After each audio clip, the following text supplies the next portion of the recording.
आज से जो चैप्टर हम लोग स्टार्ट करेंगे वो होगा अपना sexual reproduction in flowering plant, class 12th की एनसीईआरटी का फर्स्ट चैप्टर। आप लोग चाहे नीट 2026 एस्पिरेंट्स हैं या आप लोग इस बार बोर्ड्स देने वाले हैं, क्लास 12 बोर्ड्स देने वाले हैं, आप दोनों ही बच्चों के लिए ये वीडियो बहुत ही ज्यादा इंपॉर्टेंट होने वाला है, क्योंकि हम लोग पूरा एनसीईआरटी कवर करेंगे। आपका बोर्ड हो या आपका नीट का एग्जामिनेशन हो, क्वेश्चन आपका एनसीईआरटी से आएगा, तो इसलिए इंपॉर्टेंट है कि कहीं का भी नोट्स पढ़ने से बेहतर है एनसीईआरटी समझ जाए। अगर आप लोग नीट 2026 में अपेयर होने वाले हैं तो आपको तो बहुत ही बेहतर तरीके से पता है क्वेश्चन एनसीईआरटी की लाइन से आएगा, आपको लाइन का मीनिंग समझ में आना चाहिए। कुछ क्वेश्चंस ऐसे होते हैं, मान लो 90 क्वेश्चन आपके आ रहे हैं नीट 2026 में, 2-3 क्वेश्चंस आते हैं बेटा जो कि आउट ऑफ एनसीईआरटी आएगा या फिर बहुत ज्यादा ट्विस्ट कर दिया जाएगा जो आपको नहीं समझ में आएगा। तो उस 2-3 क्वेश्चन के चक्कर में जितने आपके बाकी के क्वेश्चन बचते हैं उसको मत वेस्ट करो।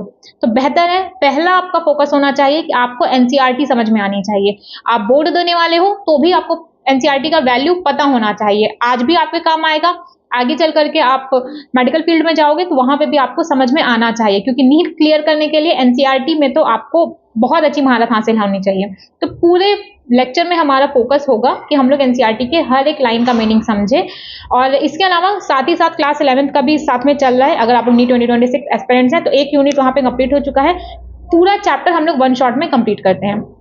1.5-2 घंटे का लेक्चर होगा, जिस हिसाब से चैप्टर होगा उस हिसाब से लेक्चर को डिवाइड किया गया। जैसे sexual reproduction in flowering plant में भी 1 घंटा 40 मिनट इतना लंबा लेक्चर जा सकता है।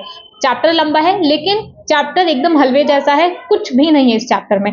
कुछ टर्म्स ऐसे हैं जहां पे आपको याद होना चाहिए कि मेगास्पोर मदर सेल क्या है, फीमेल गैमेटोफाइट क्या है, मेल गैमेटोफाइट क्या है, पॉलन ग्रेन को क्या बोला जा रहा है, पॉलन ग्रेन मेल गैमीट है या मेल गैमेटोफाइट है। ये छोटे छोटे टर्म्स है जो कि कंफ्यूजन क्रिएट कर सकते हैं और आपको समझ में आना चाहिए। प्लॉइडी कितनी है, यहां से क्वेश्चन आना फिक्स है, तो ध्यान से पढ़िएगा। हम लोग हर एक चीज कवर करेंगे, हर एक चीज कवर करेंगे, ठीक है। तो चलो हम लोग चैप्टर स्टार्ट करते हैं। ओके, तो लिखा गया है कि are you not lucky that plant reproduce sexually, क्या आप लोग लकी नहीं है कि प्लांट सेक्सुअल रिप्रोडक्शन करते हैं। The pyramid of flowers that we enjoy gazing at, the scent and the perfumes, हम लोग जब भी फ्लावर्स को देखते हैं तो बहुत ही ज्यादा हमें सरप्राइज करते हैं, उनसे जो खुशबू आती है हम लोग उनसे बाहर नहीं निकल पाते हैं। द रिच कलर, फ्लावर्स में हम लोग इतना डिफरेंशिएशन देखते हैं कलर्स को लेकर के, कुछ पर्पल कलर होगा, कुछ ब्लू कलर होगा, कुछ दोनों को मिक्स करके एक कलर बन जाएगा। तो यहाँ पे बस वही बात की जा रही है कि हम लोग अपने आसपास जितने भी फ्लावर्स को देखते हैं उन सबको देख करके हम लोग उनसे बाहर नहीं निकल पाते। कई बार वो इतने खूबसूरत लगते हैं, कई बार उनकी खुशबू ऐसी होती है, इसलिए वो हमें अट्रैक्ट करते हैं। Flowers do not exist only for us, flowers सिर्फ हमारे लिए एग्जिस्ट नहीं करते हैं। To be used for our own selfishness, all flowering plant show sexual reproduction, जितने भी फ्लावरिंग प्लांट होते हैं वो सारे सेक्सुअल रिप्रोडक्शन शो करते हैं। ए look at the diversity of structure of the fluorescence, जब भी आप देखेंगे इनफ्लोरेसेंस के स्ट्रक्चर में डाइवर्सिटी या फ्लावर्स में या फ्लोरल पार्ट में, ये सारी चीजें आपको बताएंगी कि किस तरीके से ये हर एक चीज सेक्सुअल रिप्रोडक्शन में हेल्प कर रही है। देखो ये पैराग्राफ और ये पैराग्राफ, यहाँ से क्वेश्चन नहीं आने वाला है, बट एक आपका बेस बनाया गया है कि आपको समझ में आना चाहिए कि फ्लावर भी सेक्सुअल रिप्रोडक्शन करते हैं। जितने भी फ्लावर के पार्ट्स होते हैं वो सारे सेक्सुअल रिप्रोडक्शन में हेल्प करते हैं। यही सारी चीजें यहाँ पे लिखी गई है। इसके बाद यहाँ पे लिखा गया है कि in this chapter late us understand the morphology, structure and the process of sexual reproduction in flowering plant. इस चैप्टर में हम लोग sexual reproduction in flowering plant का क्या प्रोसेस होता है वो सब कुछ हम लोग इस चैप्टर में समझेंगे। नेक्स्ट पैराग्राफ है कि flower A fascinating organ of angiosperm, flower एक फैसिनेटिंग ऑर्गन है एंजियोस्पर्म का। वही आपने देखा है कि किसी प्लांट की पत्ती हमें अट्रैक्ट नहीं करती, उसका क्या हमें अट्रैक्ट करता है, वो फ्लावर होता है। बहुत रेयर है, होता है कि हाँ ठीक है लीव्स हमें अट्रैक्ट करे, बट जनरली फ्लावर्स अट्रैक्ट करता है। Human being have had intimate relationship with flowers, human का एक रिलेशनशिप रहा है बहुत पहले से फ्लावर्स के साथ। किसी का बर्थडे होता है हम लोग फ्लावर गिफ्ट कर देते हैं, किसी की शादी है हम लोग फ्लावर दे देते हैं, मान लो किसी की डेथ हो गई वहां पे इंसान फूल लेकर के चला जाता है। तो मतलब जब भी इंसानों को अपने एक्सप्रेशन, अपने इमोशन को एक्सप्रेस करना रहा है तो हमेशा उन्होंने जरिया बनाया है किसका, फ्लावर्स का। वही चीज यहाँ पे लिखा गया है कि flowers are object of aesthetic, aesthetic के लिए शो करते हैं, ऑर्नामेंटल शो करते हैं, सोशल, रिलीजियस या कल्चरल वैल्यू में शो करेंगे। They have always been used as symbol of conveying important human feeling, हमेशा जो फ्लावर्स का यूज ह्यूमन के लिए किया जाता है, ठीक है। जनरली ये लोग क्या अपने इमोशंस को दिखाने के लिए कर रहे हैं। मान लो आपको कोई पसंद है, ठीक है, हम लोग फ्रेंड्स में एक दूसरे को फ्लावर देते हैं, क्यों फ्लावर दे रहे हैं, ठीक है वो हमारा प्यार दिखा रहा है। किसी का डेथ हो गया वहां पे जा रहे हैं तो वहां पे वो हमारे इमोशन को एक्सप्रेस कर रहा है। वही बात यहाँ पे बताई गई है कि लिस्ट एटलीस्ट 5 फ्लावर्स की, तो वो हो गया। इसके बाद यहाँ पे लिखा गया कि to a biologist flower are morphological and embryological marvel and the site of sexual reproduction, जो फ्लावर होता है वो सेक्सुअल रिप्रोडक्शन का साइट होता है। In earlier classes you have read the various part of flower. Early classes में जब हम लोगों ने पढ़ा था, मॉर्फोलॉजी पढ़ा, वहां पे हम लोगों ने फ्लावर के सारे पार्ट के बारे में अच्छे तरीके से पढ़ा था। एंड ये रहा आपका फ्लावर, अच्छे तरीके से देख लो, ठीक है। ये फ्लावर है, ये आपका है स्टामेन, ठीक है। ये आपका फिलामेंट है, फिलामेंट में ऊपर एंथर। अभी आगे पूरा डायग्राम अच्छे तरीके से दिया जाएगा। सेपल ग्रीन कलर का होता है, पेटल अलग अलग कलर का होगा। सेपल हमेशा ग्रीन कलर का होगा, पेटल हमेशा अलग अलग कलर का हो सकता है। किसी फ्लावर में येलो होगा, किसी में रेड होगा, किसी में ब्लू होगा, जो फ्लावर होगा उस हिसाब से कलर होगा। ये आपका फीमेल रिप्रोडक्टिव पार्ट है। ये रहा आपका ऊपर स्टिग्मा होता है, स्टाइल है। देन आपका नीचे बेसल पार्ट ओवरी होता है। स्टामेन में ऊपर एंथर होता है और जो स्टॉक होता है उसको कहते हैं फिलामेंट। ये सारी चीज अभी हम लोग देखने वाले हैं, ठीक है। अब यहां से स्टार्ट होगा प्री फर्टिलाइजेशन या स्ट्रक्चर एंड इवेंट्स। फर्टिलाइजेशन के पहले का जो प्रोसेस है, कौन कौन से पार्ट्स हैं जो कि पार्टिसिपेट कर रहे हैं, सारी चीजें हम लोग अब यहां से पढ़ेंगे। और यहां से होता है आपका एक्चुअल चैप्टर स्टार्ट। यहां से ध्यान से देखिएगा। Much before the actual flower is seen on plant, बहुत पहले जब एक्चुअल प्लांट में दिखता भी नहीं है, the decision that the plant is going to flower has taken place. यानी कि ये लाइन लिखी गई है कि फ्लावर आने से पहले ही ये ऑलरेडी डिसाइड हो चुका होता है कि फ्लावर आने वाला है। बहुत सारे हार्मोनल और स्ट्रक्चरल चेंजेस इनिशिएट हो जाते हैं, जैसे कि डिफरेंशिएशन हो जाता है, फर्दर डेवलपमेंट हो जाता है फ्लोरल प्राइमोर्डियम का। मतलब देखो, कोई फ्लावर आया, ऐसा नहीं है वो आया तब पता चला, बहुत पहले से ही उस प्लांट में चेंजेस आने स्टार्ट हो जाते हैं। कुछ हार्मोनल चेंजेस होते हैं, कुछ स्ट्रक्चरल चेंज होते हैं, जिसकी वजह से फ्लोरल प्राइमोर्डियम का फॉर्मेशन हो जाता है। इनफ्लोरेसेंस बनता है और इनफ्लोरेसेंस में फ्लोरल बड्स होते हैं एंड अल्टीमेटली आपका फ्लावर्स बन जाता है। In the flower the male and female reproductive structures, देखो, in the flower the male and the female reproductive structure the androecium and gynoecium differentiate and develop. अब देखो, male reproductive structure क्या होता है, इंडोरोशियम, और फीमेल रिप्रोडक्टिव स्ट्रक्चर क्या होता है, आपका गाइनोशियम। तो इन्होंने क्या बोला कि in the flower the male and the female reproductive structure the androecium and the gynoecium differentiate and develop. ये दोनों चीजें डिफरेंशिएट होती हैं और डेवलप होती हैं।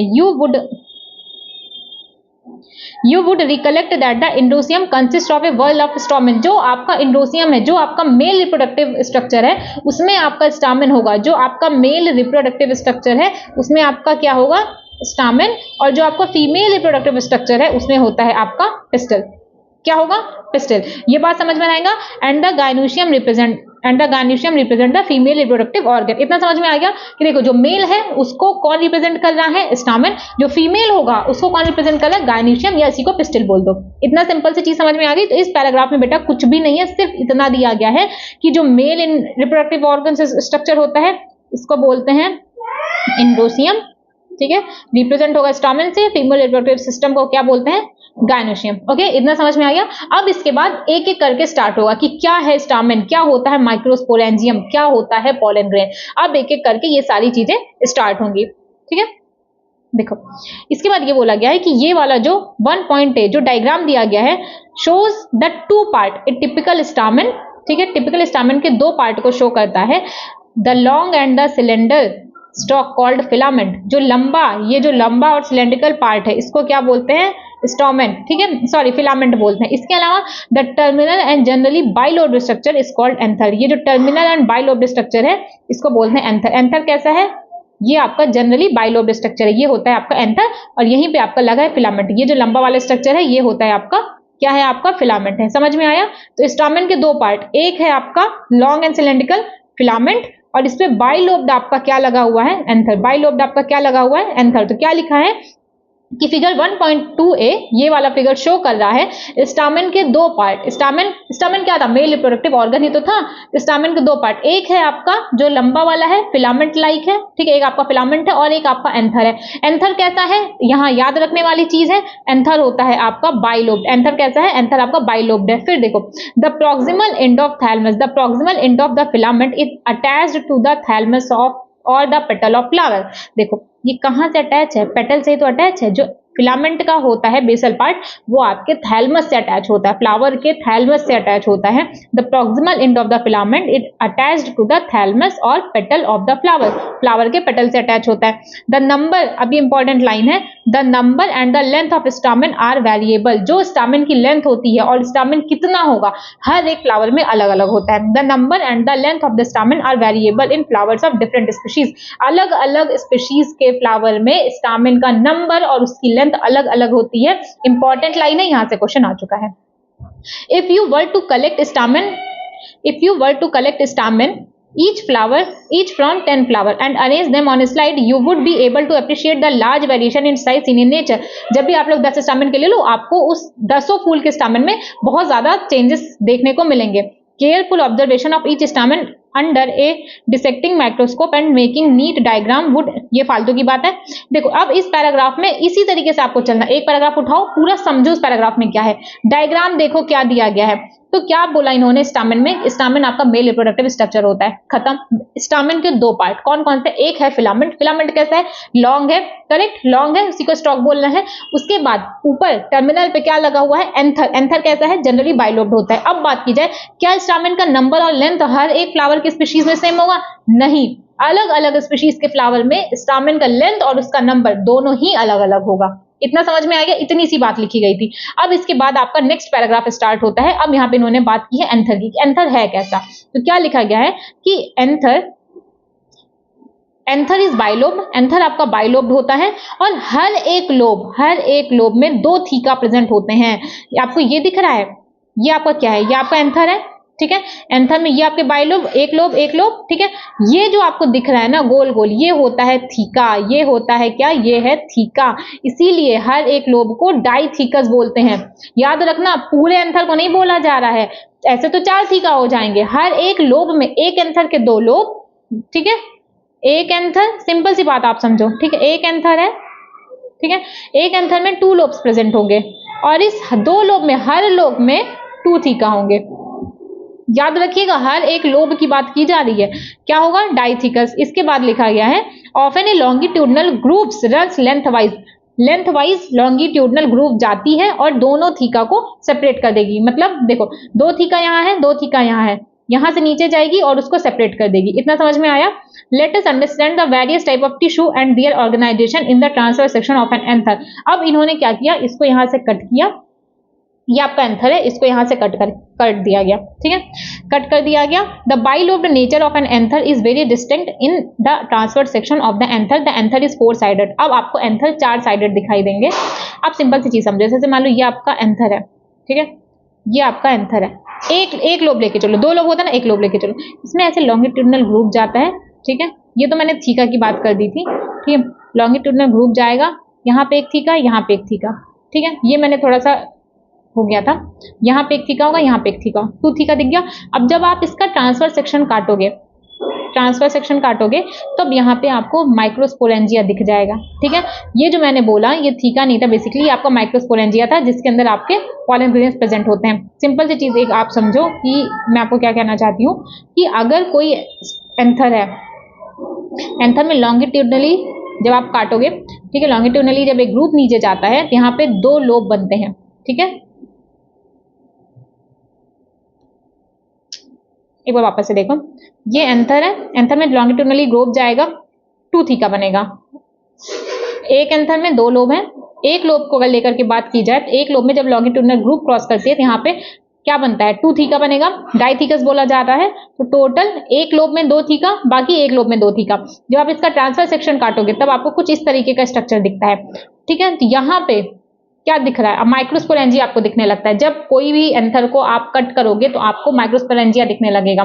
कितने माइक्रोस्पोरेंजिया, 4 माइक्रोस्पोरेंजिया। वही बात यहाँ पे किया जा रहा है कि typical angiosperm anther is bilobed, anther आपका बाइलोब है और हर एक लोब में 2 थीका प्रेजेंट होते हैं, इसलिए उसको डाइथीकस कहते हैं। ऑफन ए longitudinal group run lengthwise, longitudinal group lengthwise जाती है और दोनों थीका को सेपरेट कर देती है, ठीक है। Let us understand the various type of tissue and then organization in the transfer section। अब हम लोग जब ट्रांसफर सेक्शन करेंगे एंथर का तब हम लोग उसके बारे में देखेंगे कि कौन कौन से टिश्यूज वहां पे प्रेजेंट हैं। The bilobed nature of an anther is very distinct in the transverse section of the anther. The anther is 4 sided. जब हम लोग ट्रांसफर सेक्शन काटे तो हमें क्या दिखा कि एंथर में 4 साइडेड स्ट्रक्चर प्रेजेंट है जिसमें 4 माइक्रोस्पोरेंजिया, देखो 4 साइडेड स्ट्रक्चर दिख रहा है ना, और इस चारों साइडेड के स्ट्रक्चर में क्या प्रेजेंट है, 4 माइक्रोस्पोरेंजिया प्रेजेंट है। मतलब एंथर का स्ट्रक्चर कैसा है, टेट्रागोनल स्ट्रक्चर होता है और उसमें 4 माइक्रोस्पोरेंजिया प्रेजेंट है। इसके बाद the microsporangia develop microsporangia develop करता है किसमें? माइक्रोस्पोरेंजिया डेवलप करेगा आपका, माइक्रोस्पोरेंजिया डेवलप करता है आपका पॉलन सैक में, माइक्रोस्पोरेंजिया डेवलप करेगा पॉलन सैक में, और वही पॉलन सैक वो जगह होती है जहां पे आकर के आपके पॉलन ग्रेन फिल होते हैं। They extend longitudinally all through the length of an anther and are packed with pollen grain. Pollen sac वही जगह होती है जहां पे आपके सारे पॉलन ग्रेन्स कलेक्ट हो जाते हैं। मतलब हम लोगों ने क्या समझा कि एक एंथर है बाइलोब, और हर एक लोब में 2 थीका प्रेजेंट है, 2 थीका प्रेजेंट है। जब हम लोग एंथर का ट्रांसफर सेक्शन काटेंगे तो एंथर का स्ट्रक्चर हमें टेट्रागोनल दिखाई देता है। टेट्रागोनल क्यों दिखाई दे रहा है? क्योंकि हर एक कॉर्नर पे आपको एक एक माइक्रोस्पोरेंजिया का स्ट्रक्चर देखने को मिल रहा है, और एक एंथर में कितने 4 माइक्रोस्पोरेंजिया देखने को मिले। अब माइक्रोस्पोरेंजिया को क्या कहा जा रहा है? पॉलन सैक कहते हैं। और क्यों पॉलन सैक कहा जा रहा है? क्योंकि माइक्रोस्पोरेंजिया वो जगह होती है जहां पे आपके पॉलन ग्रेन पैक्ड होते हैं, पॉलन ग्रेन आपके कलेक्टेड होते हैं। अब इसके बाद है स्ट्रक्चर ऑफ माइक्रोस्पोरेंजिया। माइक्रोस्पोरेंजिया के स्ट्रक्चर की बात की जा रही है कि माइक्रोस्पोरेंजिया का स्ट्रक्चर कैसा होता है। In a transverse section, a typical microsporangia appears near circular in outline. Microsporangia circular show दिखाई देती है आपको। It is generally surrounded by 4 wall layer. Generally surrounded होती है 4 wall layer से। कौन कौन सी? एक होगी आपकी epidermis, epidermis, endothecium, middle layer and tapetum. Epidermis, endothecium, middle layer and tapetum. अब जब तीनों लेयर है, ठीक है, तीनों लेयर, और ये आउटसाइड से बात की जा रही है, सबसे बाहर epidermis, then endothecium, then middle layer, और सबसे अंदर होगी आपकी टेपेटम। तो जो आउटर 3 लेयर्स हैं, मतलब कौन कौन सी? एपिडर्मिस, इंडोथीसियम और मिडिल लेयर। अब इसका function soon low. The outer 3 layer perform the function of protection. ये जो तीनों बाहर की लेयर हैं, ये प्रोटेक्शन प्रोवाइड करती हैं और हेल्प करती हैं एंथर के डिहाइसेंस में। एंथर जो रैप्चर होता है, जब उससे पॉलन ग्रेन रिलीज होता है, तो कौन हेल्प कर रहा है? बाहर की 3 लेयर। कौन कौन सी? Epidermis, endothecium and middle layer. तो क्या लाइन लिखी गई है? यही चीज यहाँ पे लिखा गया बेटा। The outer 3 layer perform the function of protection and help in dehiscence of anther to release pollen। जो बाहर की तीनों लेयर हैं, ये तीनों प्रोटेक्शन में एक तो हेल्प कर रही हैं, और दूसरा पॉलन के रिलीज में भी हेल्प करती हैं। The inner most wall layer is टेप्टम। सबसे अंदर की लेयर क्या है? टेप्टम है। टेप्टम क्या करती है? नरिश करती है और डेवलप करेगी पॉलन ग्रेन। टेप्टम क्या करती है? डेवलपिंग पॉलन ग्रेन को नरिशमेंट प्रोवाइड करती है। तो अगर ये बात किया जाए, माइक्रोस्पोरेंजिया के अंदर आपका पॉलन ग्रेन इकट्ठा हो रहा है, करेक्ट? तो वो जो पॉलन ग्रेन है उसको नरिशमेंट कौन प्रोवाइड कर रहा है? उसको नरिशमेंट प्रोवाइड करता है आपका टेप्टम, ठीक है। डिहाइसेंस में एंथर के कौन हेल्प कर रहा है? बाकी की 3 लेयर। कौन कौन सी? एपिडर्मिस, इंडोथीसियम और मिडिल लेयर। एपिडर्मिस, इंडोथीसियम और मिडिल लेयर, ठीक है। Cells of the tapetum possesses dense cytoplasm and generally have more than 1 nucleus। जो सेल्स हैं टेपेटम की, सिर्फ टेपेटम के सेल्स की बात की जा रही है, उसमें एक से ज्यादा आपको न्यूक्लियस देखने को मिलेगा। अब इसके बाद बात की जा रही है कि जब आपका एंथर, यहां से बहुत इंपॉर्टेंट लाइन लिखी गई है कि जब आपका एंथर यंग होता है, a group of compactly arranged homogeneous cells, एक होमोजेनस सेल्स का कॉम्पैक्टली अरेंजमेंट आपको देखने को मिलेगा, स्पोरोजेनस टिश्यू जिसे कहेंगे, जो कि माइक्रोस्पोरेंजिया के सेंटर में प्रेजेंट होता है। अब आप यहां से डायग्राम देख लो, देखो ये है आपका एंथर, ठीक है। क्या है? एंथर है। अब देखो एंथर में कनेक्टिव टिश्यू सेंटर में होता है। ये है आपका माइक्रोस्पोरेंजिया, 1 2 3 4 माइक्रोस्पोरेंजिया। जो बाहर की लेयर एपिडर्मिस, उसके बाद इंडोडर्मिस, फिर देन बीच में मिडिल लेयर। देखो जो बाहर की, ये है एपिडर्मिस, फिर है इंडोथीसियम, फिर है मिडिल लेयर, देन आएगा आपका टेपेटम, और बीच में क्या प्रेजेंट होगा? आपका स्पोरोजेनस टिश्यू प्रेजेंट होगा। इतना समझ में आ गया कि स्पोरोजेनस टिश्यू प्रेजेंट है। कहाँ स्पोरोजेनस टिश्यू प्रेजेंट है? यंग एंथर में। स्पोरोजेनस टिश्यू कहाँ प्रेजेंट है? जब आपका एंथर यंग है। कहाँ पे प्रेजेंट है? माइक्रोस्पोरेंजिया के सेंटर में। माइक्रोस्पोरेंजिया के सेंटर में क्या प्रेजेंट है? आपको स्पोरोजेनस टिश्यू प्रेजेंट है। अब इसके बाद आपका एक हेडिंग स्टार्ट होता है जिसका नाम है माइक्रोस्पोरोजेनेसिस। माइक्रोस्पोरोजेनेसिस क्या है? अब माइक्रोस्पोरोजेनेसिस क्या होगा कि हाँ, कहीं पे आपके माइक्रोस्पोर्स बन जा रहे होंगे, ठीक है, यही तो होगा ना। माइक्रोस्पोरेंजिया से कुछ हो रहा होगा, फिर अल्टीमेटली आपका माइक्रोस्पोर बन जा रहा होगा, इसी को माइक्रोस्पोरोजेनेसिस बोला जाता है। तो क्या लिखा गया है यहाँ पे? एज द एंथर डेवलप, जैसे आपका एंथर डेवलप करता है, the cells of the sporogenous tissue की जो सेल्स होती हैं उनमें मियोटिक डिवीजन होगा। देखो जो स्पोरोजेनस टिश्यू की सेल्स होती हैं, इसमें होगा मियोटिक डिवीजन, ठीक है, इसमें होगा मियोटिक डिवीजन, एंड अल्टीमेटली आपके माइक्रोस्पोर्स बन जाते हैं। माइक्रोस्पोर टेट्राड बन जाते हैं। क्या बने? माइक्रोस्पोर टेट्राड बन गया। ये था प्लॉइडी 2n, ये होता है आपका n। ये हो गया, क्या बना? स्पोरोजेनस टिश्यू था, उसमें हुआ मियोटिक डिवीजन, एंड अल्टीमेटली आपके माइक्रोस्पोर टेट्राड बन गए। अब ये होता कैसे? क्या डायरेक्टली ऐसे हो गया? नहीं, बीच में 1 2 स्टेप आता है, वो हम लोग अब देखेंगे। देखो as each cells of a sporogenous tissue is capable of giving rise to a microspore tetrad। Sporogenous tissue की हर एक सेल्स में ये कैपेबिलिटी होती है कि वो माइक्रोस्पोर टेट्राड को जर्मिनेट कर सके।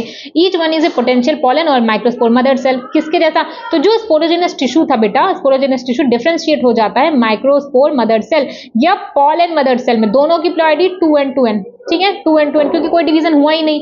इसके बाद क्या होता है कि अब जब माइक्रोस्पोर मदर सेल बन गई, पॉलन मदर सेल बन गई, तो पॉलन मदर सेल या माइक्रोस्पोर मदर सेल से जब आपका माइक्रोस्पोर बनता है, इसी को बोलते हैं माइक्रोस्पोरोजेनेसिस।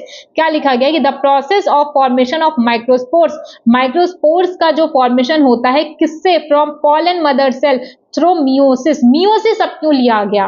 मियोसिस मतलब रिडक्शनल डिवीजन। पहले माइक्रोस्पोर मदर सेल की प्लॉइडी थी 2n, माइक्रोस्पोर की प्लॉइडी हो जाएगी n, तो क्या कराना पड़ेगा? मियोसिस कराना पड़ा। तो क्या लिखा गया कि the process of formation of microspore, microspore का फॉर्मेशन किससे? पॉलन मदर सेल से through meiosis is called microsporogenesis. क्या कहते हैं इसको? माइक्रोस्पोरोजेनेसिस कहते हैं। अब नेक्स्ट लाइन लिखी गई है कि the microspores as they are formed and arranged in a 4 cell of, जिसको माइक्रोस्पोर टेट्राड बोला जा रहा है, ठीक है। ये जो इसमें अरेंज हुआ ना, यही तो आपका माइक्रोस्पोर टेट्राड है। तो उसी में आपके माइक्रोस्पोर्स अरेंज हो जाते हैं। जब आपका एंथर डिहाइसेंस होगा, आपके वहां से पॉलन ग्रेन रिलीज होंगे। As the anther mature and dehydrate, the microspore dissociate from each other and develop into the pollen grain. Inside each microsporangia, several thousand of microspores और पॉलन ग्रेन्स आर फॉर्म्ड। हर एक microsporangia में हजारों में pollen grains बने होते हैं, हजारों में माइक्रोस्पोर्स होते हैं।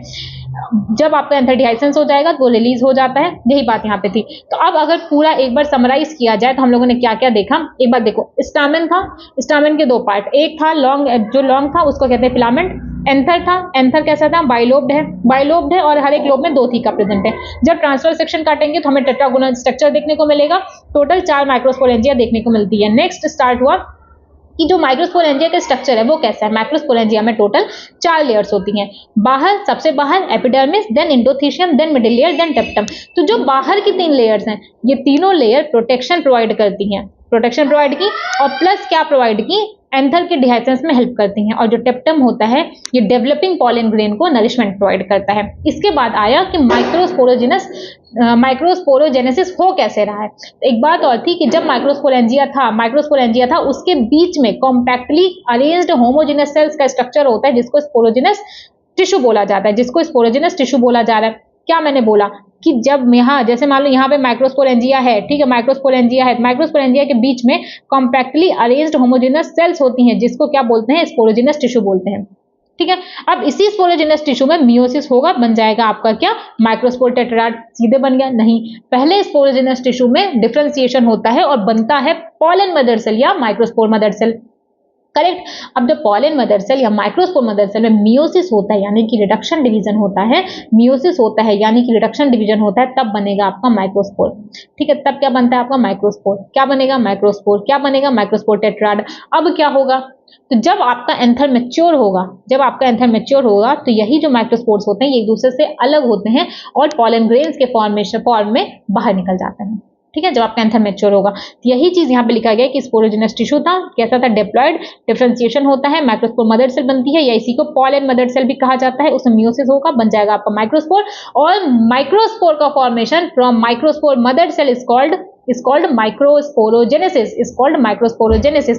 डायग्राम मैंने आपको बता दिया। बाहर एपिडर्मिस, उसके बाद इंडोथीसियम, उसके बाद मिडिल लेयर और सबसे अंदर टेपेटम, और ये सब जो आपको दिख रहा है ये है आपका माइक्रोस्पोर मदर सेल। और यही माइक्रोस्पोर मदर सेल्स क्या बनाती हैं? यही माइक्रोस्पोर मदर सेल्स बनाती हैं क्या? माइक्रोस्पोर्स बना देंगी और प्रोसेस को बोला जाएगा माइक्रोस्पोरोजेनेसिस। और जब आपका एंथर मैच्योर होगा, डिहाइसेंस होगा, तब वहां से पॉलन ग्रेन्स के फॉर्म में वो बाहर निकल जाता है। तो ये था आपका माइक्रोस्पोरोजेनेसिस। अब इसके बाद यहाँ पे बात की जा रही है पॉलन ग्रेन के बारे में। पॉलन ग्रेन क्या है? क्या पॉलन ग्रेन मेल गैमेट को बोला जा रहा है? खुद से सोचो, क्या पॉलन ग्रेन आपके मेल गैमेट को बोला जा रहा है? नहीं, पॉलन ग्रेन आपका मेल गैमेट नहीं होता है। पॉलन ग्रेन आपका मेल गैमेटोफाइट होता है। पॉलन ग्रेन मेल गैमेटोफाइट होता है। क्वेश्चन गलत मत कीजिएगा। देखो, the pollen grain represent the male gametophyte. Pollen grain क्या रिप्रेजेंट करता है? मेल गैमेटोफाइट का। If you touch the opened anther of hibiscus, जब भी आप लोग गुड़हल के फूल के एंथर को टच करते हैं तो आपको क्या मिलेगा? Flower, you would find deposition of yellowish powdery pollen grain on your finger. आपको आपके हाथ पे कुछ येलोइश पाउडरी चीजें दिखाई देती हैं, वही आपका पॉलन ग्रेन होता है, ठीक है, वही आपका पॉलन ग्रेन होता है। जब आप लोग माइक्रोस्कोप में देखेंगे तो आपको पॉलन ग्रेन के स्ट्रक्चर में बहुत ज्यादा वेरिएशन देखने को मिलेगा। देखो ये कुछ आपको पॉलन ग्रेन का स्ट्रक्चर दिया गया, तीनों डायग्राम देख लीजिए। इसके बाद बात की गई कि pollen grains are generally spherical, जो पॉलन ग्रेन्स होते हैं वो आपके जनरली स्फेरिकल होते हैं। अबाउट 25 टू 50 माइक्रोमीटर इनका साइज होता है डायमीटर में। डायमीटर कितना होता है? 25 टू 50 माइक्रोमीटर का। It has a prominent 2 layered wall, इसमें 2 लेयर प्रेजेंट होती हैं। बाहर की होगी एक्साइन, ठीक है, और अंदर की होती है इंटाइन। अब देखो जो बाहर की लेयर है एक्साइन, ठीक है, जो बाहर की लेयर है एक्साइन। अब एक्साइन किससे किससे मिलकर बनी है? Exine is made up of sporopollenin. Exine किससे मिलकर बनी है बेटा? स्पोरोपोलेनिन से। स्पोरोपोलेनिन क्या होता है? Sporopollenin which is one of the most resistant organic material होता है। स्पोरोपोलेनिन डिग्रेडेट नहीं होता, मतलब आप उसको खत्म नहीं कर सकते, आप उसको गला नहीं सकते। कोई भी एंजाइम डाल दो, कोई भी बेस डाल दो, कोई भी एल्कली डाल दो, कोई भी एसिड डाल दो, कुछ भी डाल दो, स्पोरोपोलेनिन जैसा है वैसा ही रहेगा, ठीक है। स्पोरोपोलेनिन पे कुछ फर्क नहीं पड़ने वाला है।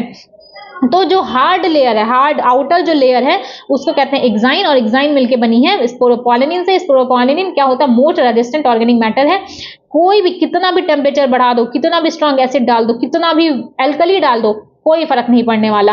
No enzyme that degrades sporopollenin is so found on. अभी तक ऐसा कोई एंजाइम नहीं मिला है जो कि स्पोरोपोलेनिन को खत्म कर सके, डिग्रेडेट कर सके। Pollen grain exine has prominent apparatus called germ pore. अब देखो क्या पूरे पॉलन ग्रेन में स्पोरोपोलेनिन प्रेजेंट होगा? नहीं, एक जगह होती है जर्मपोर, ठीक है, जहां से आपको बाद में पॉलन ट्यूब जर्मिनेट होगा। वो जर्मपोर एक ऐसी जगह होती है जहां पे आपका स्पोरोपोलेनिन एब्सेंट होता है। बाकी पूरे आउटर लेयर पे आपका स्पोरोपोलेनिन देखने को मिलेगा। अगर आंसर क्वेश्चन पूछा जाता है कि कहां पे आपका स्पोरोपोलेनिन एब्सेंट होता है, तो वो जगह होती है आपकी germ pore. Pollen grains are well preserved as fossil because of the presence of sporopollenin। भाई जब स्पोरोपोलेनिन है, जब वो डिग्रेडेट ही नहीं हो रहा है, खत्म ही नहीं हो रहा है, तो 1 साल रखो, 100 साल रखो, वो तो मिलेगा ही। तो इसीलिए यहाँ पे एक लाइन लिखी गई है कि अगर पॉलन ग्रेन को आपको फॉसिल के जैसा रखना है तो आपको मिल जाएगा फॉसिल के जैसा। क्यों मिल जाएगा? क्योंकि उसमें स्पोरोपोलेनिन प्रेजेंट है। स्पोरोपोलेनिन प्रेजेंट होने की वजह से आपका जो पॉलन ग्रेन होता है उसको प्रिजर्व करके रखा जा सकता है एज अ फॉसिल, ठीक है। तो बाहर की लेयर क्या है? एक्साइन। पॉलन ग्रेन का स्ट्रक्चर कैसा है? स्फेरिकल है। डायमीटर कितना है? 25 टू 50 माइक्रोमीटर। इसके बाद 2 लेयर, बाहर की एक्साइन, अंदर की इंटाइन। जो बाहर की लेयर है एक्साइन, उसमें क्या प्रेजेंट होगा? स्पोरोपोलेनिन प्रेजेंट होगा। स्पोरोपोलेनिन को कोई डिग्रेड नहीं कर सकता, चाहे आप टेम्परेचर बढ़ा लो, चाहे स्ट्रॉन्ग एसिड ले लो, स्ट्रॉन्ग बेस ले लो, कोई भी एंजाइम अभी तक ऐसा आया ही नहीं है जो कि स्पोरोपोलेनिन को डिग्रेड कर सके। खत्म। अब पॉलन ग्रेन भी प्रिजर्व करके रखा जा सकता है एज अ फॉसिल बिकॉज उसमें ये चीज प्रेजेंट होती है। एक जगह होती है जर्मपोर जहां पे आपका स्पोरोपोलेनिन एब्सेंट होगा। ये बात थी एक्साइन की। नेक्स्ट आता है इंटाइन। जो इनर साइड की लेयर है वो है आपकी इंटाइन। इंटाइन किससे मिलकर बनी है? Normal cellulose and pectin. The inner wall of the pollen grain is called intine and it is a thin continuous layer made up of cellulose and pectin। Cellulose और pectin की आपकी thin continuous layer होती है। अब इसके बाद बात की जा रही है जो cytoplasm of the pollen grain is surrounded by plasma membrane. जो साइटोप्लाज्म होता है वो प्लाज्मा मेम्ब्रेन से सराउंडेड होता है। पॉलन ग्रेन में आपको 2 सेल्स देखने को मिलेगी, एक होगी वेजिटेटिव सेल, एक होगी जनरेटिव सेल। एक होगी वेजिटेटिव सेल और एक होगी जनरेटिव सेल। वेजिटेटिव सेल क्या होती है? बिगर होती है। क्या होगी? बिगर होगी। एबंडेंट फूड रिजर्व होगा और बहुत बड़ा सा न्यूक्लियस होगा, ठीक है, बहुत बड़ा सा न्यूक्लियस होगा, बड़ी है और एबंडेंट फूड रिजर्व मटेरियल आपको देखने को मिलेगा। वहीं वो जनरेटिव सेल कैसा है? छोटा सा होगा, एसिमेट्रिकल होगा, स्पिंडल शेप होगा और फ्लोट कर रहा होगा वेजिटेटिव सेल में। यही लाइन यहाँ पे लिखी गई कि जो जनरेटिव सेल है स्मॉल है, फ्लोट करता है साइटोप्लाज्म में वेजिटेटिव सेल के, और कैसा है? स्पिंडल शेप होता है। अब सिंपल सी चीज है, अब एक बार यहाँ तक बता दो मुझे, चलो मत बताओ, इसके आगे थोड़ा और कर लेते हैं तब बताओ। It is spindle shaped with the dense cytoplasm and a nucleus in over 60% of angiosperm। जब हम लोग एंजियोस्पर्म की बात करते हैं ना, जब हम लोग एंजियोस्पर्म की बात करेंगे तो 60% एंजियोस्पर्म में जो पॉलन ग्रेन 2 शेल्ड स्टेज दिखाई देगा। जब आपका पॉलन ग्रेन शेड होगा, जब आपका पॉलन ग्रेन स्टिग्मा पे गिरेगा, स्टिग्मा पे, वो कहानी बात की है बट समझ लो। अब पॉलन ग्रेन है, फर्टिलाइजेशन करने के लिए उसे स्टिग्मा के पास जाना पड़ेगा। तो जब आपको पॉलन ग्रेन स्टिग्मा पे गिरता है तो 60% एंजियोस्पर्म में 2 सेल्ड कंडीशन देखने को मिलेगी। यानी कि अभी मेल गैमेट नहीं बना बेटा, अभी वो सेल कौन कौन सी है? Vegetative and generative cell. But 40% जो आपके एंजियोस्पर्म बच जाते हैं, जो 40% बच जाते हैं, उसमें आपको 3 सेल्ड कंडीशन देखने को मिलेगी। 3 सेल्ड क्यों? क्योंकि जो आपका जनरेटिव सेल होता है वो माइटोटिकली डिवाइड होकर के 2 मेल गैमेट बना देता है। देखो, एक टाइम होगा जब मेल गैमेट आपका पॉलन ट्यूब में जाकर के बनेगा, ठीक है, जब आपका पॉलन ट्यूब में जाएगा तब आपके 2 मेल गैमेट बन जाते हैं। वो टाइम कब होता है? 60% एंजियोस्पर्म में। तो 2 सेल्ड कंडीशन होगी जब एंथेसिड होता है, कब? 60% एंजियोस्पर्म में। बट जो रिमेनिंग एंजियोस्पर्म बचा, जो 40% एंजियोस्पर्म बचता है, उसमें क्या देखने को मिलेगा कि जब आपका पॉलन ग्रेन शेड होता है, जब आपका पॉलन ग्रेन स्टिग्मा पे जाता है, तो तब जनरेटिव सेल भी डिवाइड हो चुकी होती है। तो टोटल 3 सेल्ड कंडीशन में पॉलन ग्रेन शेड हो रहा है। एक बार आप रिवाइज कर लेते हैं। देखो, हम लोगों ने अभी तक क्या क्या देखा? हम लोगों ने देखा कि जो पॉलन ग्रेन होता है जनरली स्फेरिकल है, डायमीटर 25 to 50 माइक्रोमीटर। मेरे साथ साथ रिवाइज किया करो। पॉलन ग्रेन कैसा है? जनरली स्फेरिकल होता है, डायमीटर कितना है? 25 to 50 माइक्रोमीटर। इसके बाद दो लेयर, कौन कौन सी? आउटर एक्साइन, अंदर की इंटाइन। आउटर एक्साइन, अंदर की इंटाइन। जो एक्साइन किसकी मिलकर बनी है? स्पोरोपोलेनिन की। स्पोरोपोलेनिन की। क्या इसे को हाई टेम्परेचर डिग्रेड कर सकता है? नहीं। एसिड कर सकता है? नहीं। बेस कर सकता है? नहीं। अभी तक कोई एंजाइम नहीं बना जो कि इसके डिग्रेड कर सके। क्या पॉलन ग्रेन को एज अ फॉसिल प्रिजर्व करके रखा जा सकता है? Then answer is yes, due to sporopollenin. Sporopollenin present होता है, इसलिए पॉलन ग्रेन को प्रिजर्व करके रखा जा सकता है। क्या पूरे आउटर लेयर में स्पोरोपोलेनिन प्रेजेंट होता है? Answer is no. जर्मपोर एक ऐसी जगह होती है जहां पे स्पोरोपोलेनिन एब्सेंट होता है। ठीक है, इतना समझ में आ गया। इसके बाद है इंटाइन। इंटाइन क्या है? अंदर की लेयर है। कैसी है? थिन है, कंटिन्यूअस होती है। करेक्ट। किससे मिलकर बनी है? Cellulose and pectin. किससे मिलकर बनी है? सेलुलोज एंड पेक्टिन की। अब जो साइटोप्लाज्म है पॉलन ग्रेन का, वो सराउंडेड होता है प्लाज्मा मेम्ब्रेन में, और उसके अंदर 2 सेल्स होती हैं। कौन कौन सी? एक होगी वेजिटेटिव, एक होगी जनरेटिव। वेजिटेटिव सेल बड़ी है, रिजर्व मटेरियल है उसमें, और एक बहुत बड़ा सा न्यूक्लियस है। और वहीं पे जनरेटिव सेल छोटी है। वेजिटेटिव सेल के साइटोप्लाज्म में फ्लोट कर रही है। शेप कैसा है? सिमेट्रिकल और स्पिंडल शेप है। ठीक है, तो टोटल पॉलन ग्रेन में हमें कितना सेल देखने को मिला? 2 सेल्ड स्टेज देखने को मिली। एक है आपका वेजिटेटिव, एक है आपका जनरेटिव। ठीक है, कैसा देखने को मिला? हाँ, पॉलन ग्रेन में नॉर्मली 2 सेल्ड कंडीशन देखने को मिली, एक वेजिटेटिव और एक आपका जनरेटिव। ठीक है, क्या सारे एंजियोस्पर्म में आपको 2 सेल कंडीशन देखने को मिलेगी? Then answer is no. जब आपका पॉलन ग्रेन स्टिग्मा पे शेड होता है तो 60% एंजियोस्पर्म में 2 सेल्ड कंडीशन में शेड होगा, यानी कि एक आपका वेजिटेटिव सेल होगा, एक आपका जनरेटिव सेल होगा। बट 40% जो एंजियोस्पर्म बचता है उसमें पॉलन ग्रेन शेड होगा 3 सेल्ड स्टेज में, 3 सेल्ड कंडीशन में। एक तो वेजिटेटिव सेल होगा, बट अब जनरेटिव सेल डिवाइड होकर के 2 मेल गैमेट बना देता है। मतलब पॉलन शेड हुआ ही नहीं, पॉलन ग्रेन शेड हुआ ही नहीं, उसके पहले ही 3 सेल्ड कंडीशन आ जाती है। सिंपल सी चीज है। 2 कंडीशन रहेगी, एक में जब पॉलन शेड हो जाएगा स्टिग्मा पे तब 2 मेल गैमेट बनेंगे, और एक में उसके पहले ही। तो जब बाद में शेड होगा 60% एंजियोस्पर्म, जब पहले ही शेड हो गया वो होता है 40% एंजियोस्पर्म में। ये थी इतनी सी बात। ठीक है, इसके बाद लिखा गया है pollen grain of many species cause several severe allergies and bronchial affection in some people, often leading to chronic respiratory disorder।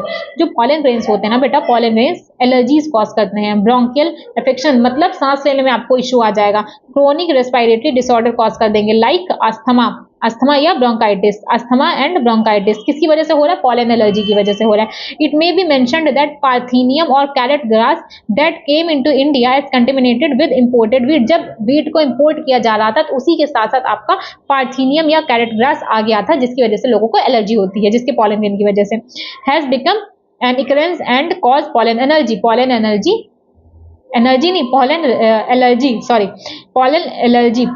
Allergy को कॉज करता है। क्या एग्जांपल दिया गया? पार्थेनियम या इसी को कैरेट ग्रास कहा जा रहा है। कैसे आया इंडिया? वीट के इंपोर्ट, जब आपका इंपोर्टेड वीट आया तो उसी के साथ साथ आपका पार्थेनियम या कैरेट ग्रास भी आ गया। इसके बाद आया कि जब पॉलन ग्रेन बहुत फायदे की चीज है। Pollen grains are rich in nutrients. Pollen grains में भर भर के न्यूट्रिएंट्स होते हैं। It became a fashion in recent year to use pollen tablets. आजकल के टाइम पे पॉलन टैबलेट यूज किया जाता है। ठीक है, पॉलन टैबलेट यूज किया जाता है, पॉलन सिरप यूज किया जाता है, जिससे कि परफॉर्मेंस को बढ़ाया जा सके। किसकी परफॉर्मेंस? एथलीट्स की परफॉर्मेंस को बढ़ाया किया जा सके, और टेस्ट में समझ में भी नहीं आता है। हालांकि ये लेना गलत है, लेकिन ठीक है, लोग जीतने के लिए कुछ भी कर सकते हैं, आप मत करिएगा। तो क्या लिखा गया है? It has become a fashion in recent year to use pollen tablet as food supplement. Pollen tablets या पॉलन सिरप का यूज किया जाता है as a food supplement in western countries. A large number of pollen product in a form of tablet and syrup. अब यहाँ पे western countries की बात की जा रही है, वहां पे पॉलन टैबलेट और सिरप के फॉर्म में पॉलन प्रेजेंट है, पॉलन ग्रेन्स प्रेजेंट है, और ऐसा कहा जाता है कि वो परफॉर्मेंस को इंक्रीज कर देता है। किसकी? एथलीट और रेस में दौड़ने वाले घोड़ों की। When once they are shed, अब जब pollen shed हुआ, pollen grains have to land on the stigma, अब उसे स्टिग्मा पे लैंड होना है। बिफोर दे लूज वायबिलिटी, मतलब बर्बाद हो जाएं उसके पहले उन्हें कहां पे, स्टिग्मा पे लैंड होना है। If they have to bring about fertilisation, अगर पॉलन को फर्टिलाइजेशन करना है तो जो पॉलन ग्रेन है वो खराब होने से पहले उनका स्टिग्मा पे लैंड होना इंपॉर्टेंट है। करेक्ट। इसके बाद लिखा गया कि how long do you think the pollen grain retain viability, viability मतलब उनके खराब होने से पहले। तो पॉलन ग्रेन की आपको क्या लगता है कि वायबिलिटी कितने टाइम तक हो सकती है? तो कई बार कुछ दिन होती है, कई बार कुछ साल होती है। इसके बाद लिखा गया कि the period for which pollen grain remain viable is highly variable, ठीक है, बहुत ज्यादा वेरिएबल है। इसके बाद लिखा गया कि some extent depend on the prevailing temperature and humidity. जो वायबिलिटी होती है पॉलन ग्रेन की वो दो चीजों पर डिपेंड करती है बेटा, एक है टेम्परेचर और एक है ह्यूमिडिटी, टेम्परेचर और ह्यूमिडिटी पे डिपेंड करती है। In some serial such as rice, अब इसके बाद बताया जा रहा है कि किसमें कितनी कितनी होती है। राइस एंड व्हीट में जो पॉलन ग्रेन्स की वायबिलिटी होती है वो 30 मिनट हो जाती है। मतलब अगर पॉलन आपका रिलीज हुआ, पॉलन ग्रेन रिलीज हुआ, उसे 30 मिनट के अंदर अंदर स्टिग्मा पे शेड होना पड़ेगा अगर वो फर्टिलाइजेशन कराना चाहता है। 30 मिनट तक है तो ओके तब चल जाएगा, बट 30 मिनट से पहले पहले उसे स्टिग्मा पे शेड होना पड़ेगा।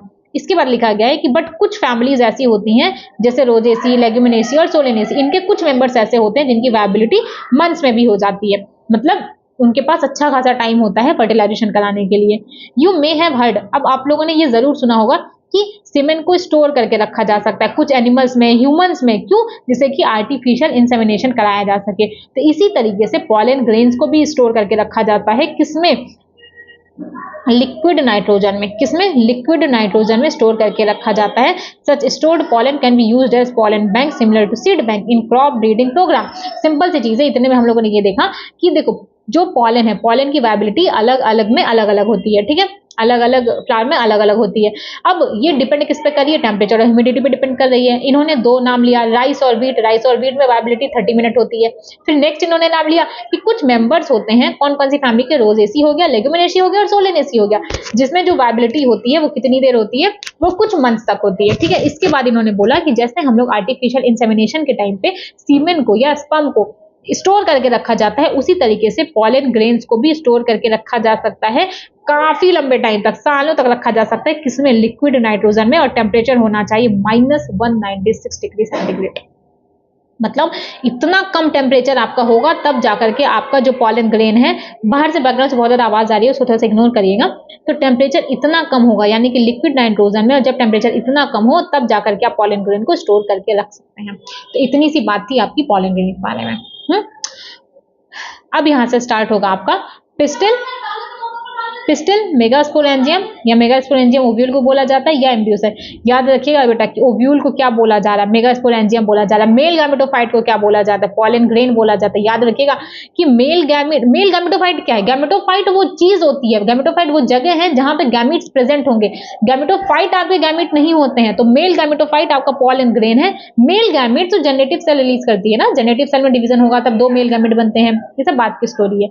बट मेल गैमेटोफाइट क्या है? आपका पॉलन ग्रेन है। फीमेल गैमेटोफाइट क्या है वो हम लोग अभी आगे देख लेंगे कि फीमेल गैमेटोफाइट आपका क्या होता है, आपका एम्ब्रियोसैक होता है। माइक्रोस्पोरेंजियम क्या है? ओव्यूल है। वहां पे क्या था? माइक्रोस्पोरेंजियम, ठीक है। तो याद रखना, अब स्टार्ट होगा आपका पिस्टिल, मेगास्पोरेंजियम एंड होगा आपका एम्ब्रियोसैक, ठीक है। गायनोशियम रिप्रेजेंट करता है female reproductive part of the plant, ठीक है। गायनोशियम क्या रिप्रेजेंट कर रहा है? फीमेल रिप्रोडक्टिव पार्ट को, ठीक है। इसके बाद लिखा गया है कि द गायनोशियम में कंसिस्ट ऑफ ए, एक मिनट, द गायनोशियम में consist of a single pistol, ठीक है। गायनोशियम में आपका एक पिस्टल भी हो सकता है तो उसको मोनोकार्पेली बोलेंगे, या फिर एक से ज्यादा पिस्टल हो सकता है जिसे मल्टीकार्पेली भी बोल सकते हैं। when there are more than one pistol, अब एक से ज्यादा अगर पिस्टल है या तो वो एक साथ फ्यूज होंगे या तो वो फ्री होंगे। तो अगर वो एक साथ फ्यूज हैं तो उसे बोलेंगे सिनकार्पिस, और अगर वो फ्री हैं तो उसको बोलते हैं एपोकार्पिस, ठीक है। Each pistol has 3 part. अब इसको एक बार यहां से देख लो क्या लिखा गया है। देखो, पिस्टिल, मेगास्पोरेंजियम या एम्ब्रियोसैक, फीमेल रिप्रोडक्टिव पार्ट होता है आपका गायनोशियम। गायनोशियम आप में आपका एक कार्पेल भी प्रेजेंट हो सकता है और एक से ज्यादा कार्पेल भी प्रेजेंट हो सकता है। एक है तो मोनोकार्पेली, कई है तो मल्टीकार्पेली, मतलब सिंगल पिस्टल है तो मोनोकार्पेली, एक से ज्यादा पिस्टल तो मल्टीकार्पेली। अब जब कई सारे पिस्टल हैं, या तो वो फ्यूज होंगे या तो वो फ्री होंगे। अगर वो फ्यूज होंगे तो बोलते हैं एपोकार्पस, और अगर फ्री है तो बोलेंगे सिनकार्पस। ठीक है। पिस्टल में 3 पार्ट्स होते हैं, 3 पार्ट्स। इस तरीके का आपको कुछ पिस्टल दिखाई देगा। आई होप आपको दिख रहा होगा। ठीक है, ये होता है आपका स्टिग्मा। ठीक है, लॉन्ग वाला होता है स्टाइल, और ये नीचे होता है आपका ओवरी। स्टिग्मा वो जगह होती है ना बेटा, स्टिग्मा वो जगह होती है जहां पे आपके आकर के आपके पॉलन ग्रेन गिरते हैं। स्टिग्मा वो जगह होती है जहां पे आप करके आपके पॉलन ग्रेन गिरते हैं। देखो यहाँ पे ये जो दिया गया ये है आपका स्टिग्मा। लॉन्ग एंड जो फिलामेंट स्टाइल है, जो नीचे का बेसल पार्ट होता है, वो होता है आपका ओवरी। ठीक है, ये इतना है ओवरी। अब इसी ओवरी में कैविटी होती है जिसको ओवरियन कैविटी कहते हैं, और कैविटी को ओवरियन कैविटी या उसको लॉक्यूल कहेंगे। और उसी कैविटी के अंदर आपका प्लेसेंटा प्रेजेंट होता है, और इसी प्लेसेंटा पे आपके ओव्यूल्स लगे हुए होते हैं। इसी प्लेसेंटा पे आपके ओव्यूल्स लगे होते हैं। मैंने क्या बोला, पिस्टल के 3 पार्ट कौन कौन से? Stigma, style and ovary. Stigma का कौन सी जगह? स्टिग्मा वो जगह होती है जहां पे पॉलन ग्रेन आकर के आपके शेड होते हैं। ठीक है, लैंडिंग प्लेटफॉर्म कौन प्रोवाइड कर रहा है? स्टिग्मा। स्टाइल क्या है? इलोंगेटेड पार्ट है। फिर नीचे जो ओवरी है, ओवरी में प्रेजेंट होता है ओवरियन कैविटी जिसको लॉक्यूल कहते हैं, और उसी ओवरियन कैविटी में प्लेसेंटा प्रेजेंट होता है, और उसी प्लेसेंटा पे आपके ओव्यूल्स अराइज होते हैं। इतनी सी बात समझ में आ गई? एक बार एनसीईआरटी से रीड कर लो। देखो क्या लिखा गया है कि ईच पिस्टल हैज 3 पार्ट्स। हर एक पिस्टल में 3 पार्ट होते हैं, और वो तीनों पार्ट कौन कौन से हैं? वो तीनों पार्ट कौन कौन से हैं? एक होगा स्टिग्मा, फिर स्टाइल, फिर ovary. Stigma serves as landing platform for pollen grain. जो स्टिग्मा होता है वो लैंडिंग प्लेटफॉर्म सर्व करता है पॉलन ग्रेन्स के लिए, क्योंकि जो पॉलन ग्रेन होता है वो कहां लैंड करेगा? ये आपका स्टिग्मा है। ये आपका क्या है? ये आपका पिस्टल है। पॉलन ग्रेन आया, ये इसी स्टिग्मा के ऊपर आकर के लैंड करता है। तो क्या बोला? Stigma serves as landing platform for pollen grain. खत्म। फिर the style is the elongated cylinder part beneath the stigma. जो स्टिग्मा के नीचे का पार्ट है सिलेंडर, वो होता है आपका style. The basal burst part of the pistil is ovary. जो नीचे का फूला हुआ पोर्शन होता है वो होता है आपका ovary. Inside the ovary, ovary के अंदर आपकी ओवरियन कैविटी प्रेजेंट होती है जिसको लॉक्यूल बोलना है। प्लेसेंटा उसी ओवरियन कैविटी में प्रेजेंट होगा, और इसके बाद वही प्लेसेंटा वो जगह होती है जहां पे आपके ओव्यूल्स लगे होते हैं। अब देखो ये क्या दिया गया है? हिबिस्कस का पिस्टल दिया गया है। ठीक है, हिबिस्कस का पिस्टल। ये क्या है? स्टिग्मा। अरे stigma, style, then ovary. Correct. अब देखो जो जितने भी पिस्टल्स थे, अगर वो एक दूसरे में फ्यूज हैं, ठीक है, पिस्टल कैसे हैं? फ्यूज है। मल्टी कार्पेली सिनकार्पस, ये सिनकार्पस कंडीशन दिया गया। फिर ये एपोकार्पस, मतलब फ्यूज नहीं है, सब अलग अलग है। ये क्या कंडीशन है? एपोकार्पस। तो आपको डायग्राम देख के समझ आना चाहिए। स्टिग्मा, स्टाइल, ओवरी, सारे पिस्टल फ्यूज हैं। सिनकार्पस, ओवरी, सारे पिस्टल फ्री हैं। तो कैसे? एपोकार्पस, ओवरी, मल्टी कार्पेलरी और एपोकार्पस, ओवरी। इसके बाद ये तो आपका ओव्यूल का स्ट्रक्चर दिया गया है। देखो arising from the placenta, placenta से कौन एराइज होता है? मेगास्पोरेंजिया, जिसको हम लोग कहते हैं ओव्यूल। तो हम लोगों ने अभी तक क्या देखा? हम लोगों ने क्या देखा? देखो कुछ इस तरीके से आपका होता है स्टिग्मा। ये रही स्टाइल, नीचे आ गई ओवरी। ठीक है, ये है आपका स्टिग्मा। ठीक है, ये है आपका स्टाइल, नीचे है आपका ओवरी। ठीक है, इस ओवरी के अंदर प्रेजेंट है क्या? लॉक्यूल, जिसको कहते हैं ओवरियन कैविटी। अंदर प्रेजेंट है प्लेसेंटा, उसी प्लेसेंटा पे लगे होते हैं मेगास्पोरेंजिया। मेगास्पोरेंजिया, मेगा मतलब बड़ी, बड़ी कौन? फीमेल। तो मेगास्पोरेंजिया यानी कि इसको ओव्यूल कहा जाता है। तो ओव्यूल कहाँ पे प्रेजेंट है? आपके ओवरी में। ओवरी में कहाँ? ओवरियन कैविटी के अंदर। ओवरियन कैविटी में कहाँ पे? प्लेसेंटा पे लगे होते हैं। इतनी सी बात समझ में आ गई। अब the number of ovules in an ovary. अब जो ओव्यूल्स के नंबर है, एक ओवरी में एक भी हो सकता है और एक से ज्यादा भी हो सकता है। अगर एक है तो उसका एग्जाम्पल होता है वीट, पैडी एंड मैंगो। अगर कई सारे हैं तो पपाया, वाटरमेलन एंड ऑर्किड। ये एग्जाम्पल याद रखिएगा। अगर एक ओवरी में सिंगल, अगर ओवरी में सिंगल ओव्यूल प्रेजेंट है, देन मीनिंग एग्जाम्पल होगा वीट, पैडी एंड मैंगो। और अगर कई सारे ओव्यूल्स प्रेजेंट हैं तो एग्जाम्पल होगा papaya, watermelon and orchid. Papaya, watermelon and orchid.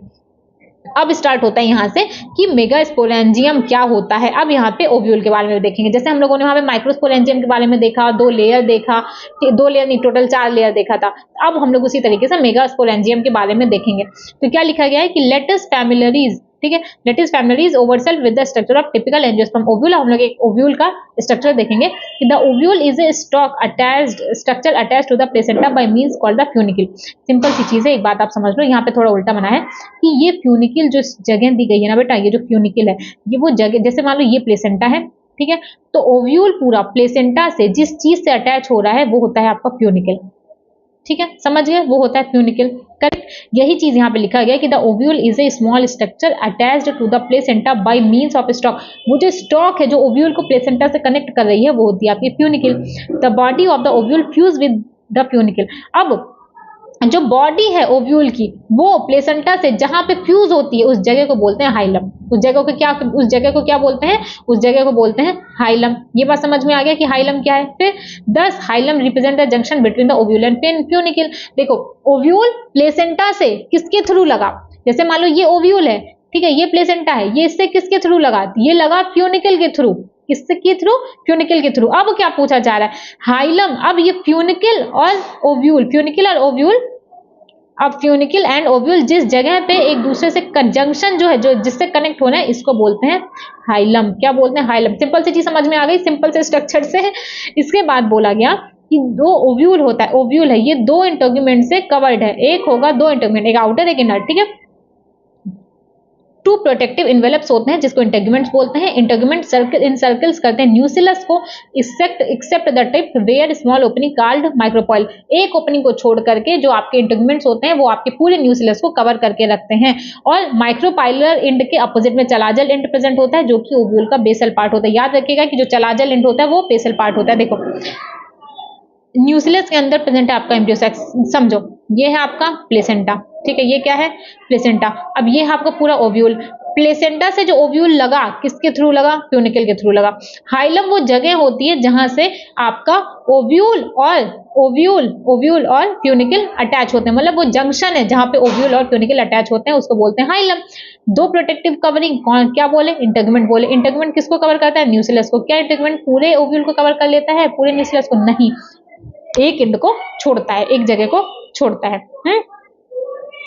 क्या लिखा गया?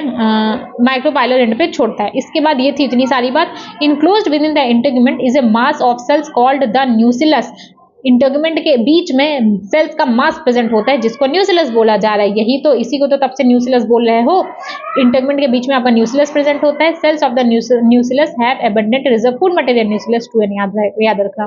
न्यूसिलस के अंदर आपका रिजर्व फूड मटेरियल प्रेजेंट होता है। Located in the nucellus is the embryo sac. अब इस न्यूसिलस के अंदर आपका ये न्यूसिलस है, मान लो ये आपका सिर्फ समझाने के लिए कहा न्यूसिलस है, इसके अंदर प्रेजेंट होगा आपका एम्ब्रियो सैक। या एम्ब्रियो सैक क्या होता है? एम्ब्रियो सैक होता है आपका फीमेल गैमेटोफाइट। पॉलन ग्रेन क्या था? Mail gametophyte. फीमेल गैमेटोफाइट क्या है? एम्ब्रियो सैक होगा। And ovule generally has a single embryo sac formed from a megaspore. Generally एक मेगास्पोर से एक ओव्यूल बनता है, यही लाइन लिखा गया। An ovule generally has a single embryo sac. एक ओव्यूल के पास जनरली सिंगल एम्ब्रियो सैक होता है जो कि एक मेगास्पोर से बनता है। सिंपल सी बात समझ गए। अब इसके बाद स्टार्ट होगा क्या है आपका मेगास्पोरोजेनेसिस। क्या है आपका मेगास्पोरोजेनेसिस? अब माइक्रोस्पोरोजेनेसिस क्या था? माइक्रोस्पोर मदर सेल से, पॉलन मदर सेल से माइक्रोस्पोर का बनना क्या कहलाया था? माइक्रोस्पोरोजेनेसिस। उसी तरीके से मेगास्पोर, ठीक है, मेगास्पोरोजेनेसिस क्या होगा? मेगास्पोर मदर सेल से बनना क्या कहलाता है? मेगास्पोरोजेनेसिस। क्या हुआ? मेगास्पोर मदर सेल से क्या बनना? मेगास्पोर का फॉर्मेशन होगा। मेगास्पोर का फॉर्मेशन होना क्या कहलाया? मेगास्पोरोजेनेसिस, ठीक है। ओव्यूल्स जनरली डिफरेंशिएट ए सिंगल मेगास्पोर मदर सेल्स। जब स्टार्ट कहां से हुआ? अब देखो स्टार्ट कहां से होता है, यहाँ पे देखो। सबसे पहले क्या होता है? ओव्यूल। ओव्यूल कैसा था? 2n है। ओव्यूल में होता है डिफरेंशिएशन। डिफरेंशिएशन होकर के बनेगा मेगास्पोर मदर सेल। डिफरेंशिएशन होकर के क्या बना? मेगास्पोर मदर सेल बना। अब इस मेगास्पोर मदर सेल में होती है म्यूसिस, बनते हैं 4 मेगास्पोर। नहीं समझ में आया? नहीं समझ में आया? नहीं पढ़ोगे तो नहीं समझ में आएगा ना। देखो सिंपल सी चीज है। सबसे पहले क्या था? सबसे पहले क्या था? ओव्यूल। ओव्यूल में हुआ डिफरेंशिएशन, क्या बना? Megaspore mother cell. Megaspore mother cell में हुई म्यूसिस। म्यूसिस होने के बाद बनते हैं मेगास्पोर। क्या बनते हैं? मेगास्पोर। मेगास्पोर कितने बनेंगे बेटा? 4 म्यूसिस होता है, ठीक है। म्यूसिस ये था 2n, ये था 2n, म्यूसिस हुई, ये हो गया n। 4 मेगास्पोर बन गए। अब 4 मेगास्पोर में से 3 हो जाते हैं डीजनरेट। सिर्फ एक मेगास्पोर ऐसा होता है जो कि होता है फंक्शनल। क्या होता है फंक्शनल, और यही आगे चल करके क्या बनाता है, क्या आगे चल करके क्या बनाएगा, वही बनाता है एम्ब्रियो सैक। देखो क्या लिखा गया, अब वही चीज मैंने यहाँ पे लिखी है, ओव्यूल था, डिफरेंशिएशन हुआ, मेगास्पोर मदर सेल बना, उसमें म्यूसिस हुई, 4 मेगास्पोर बनेंगे, 4 मेगास्पोर्स में से 3 हो जाते हैं डीजनरेट, सिर्फ एक होता है जो कि होता है फंक्शनल मेगास्पोर, जो कि डेवलप करेगा एम्ब्रियो सैक में। एम्ब्रियो सैक यानी कि फीमेल गैमेटोफाइट, एम्ब्रियो सैक यानी कि फीमेल गैमेटोफाइट। अब फंक्शनल जो मेगास्पोर था उसमें होगा माइटोटिक डिवीजन, ये तो आगे की बात है, ठीक है। अभी फिलहाल इतना देखो आप,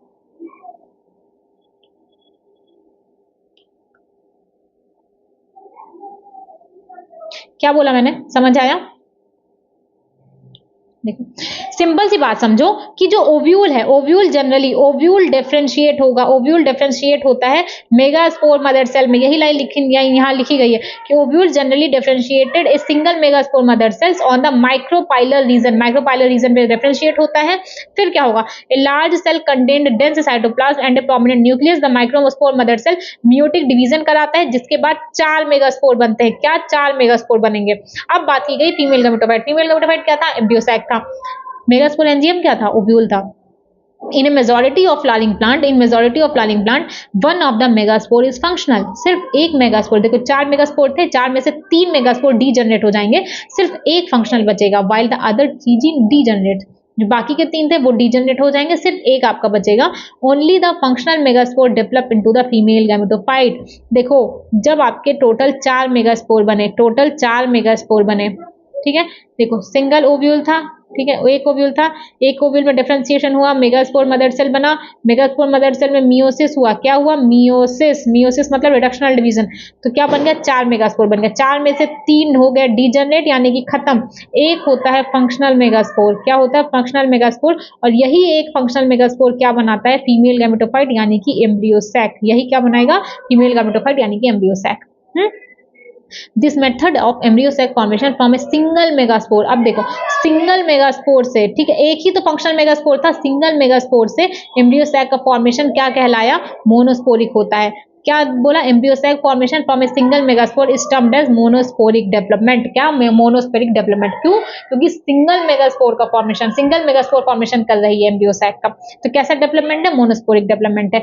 अब इन्होंने ये पूछा what will be the ploidy of the cells of the nucleus. Nucleus की प्लॉइडी क्या है, याद रखना न्यूक्लियस की प्लॉइडी होती है 2n, मेगास्पोर मदर सेल की प्लॉइडी होती है 2n, बट अब हो गया मियोसिस हो गया n, फीमेल गैमेटोफाइट हो गया n। यानी कि देखो जितनी भी चीजें हम लोगों ने देखी, क्या देखा हम लोगों ने, एम्ब्रियो सैक देखा, उसकी भी प्लॉइडी होगी n। मियोसिस होने के पहले जितनी भी चीजें होंगी सबकी प्लॉइडी होगी 2n, मियोसिस होने के बाद जितनी भी चीजें होंगी सबकी प्लॉइडी हो जाएगी n, ठीक है।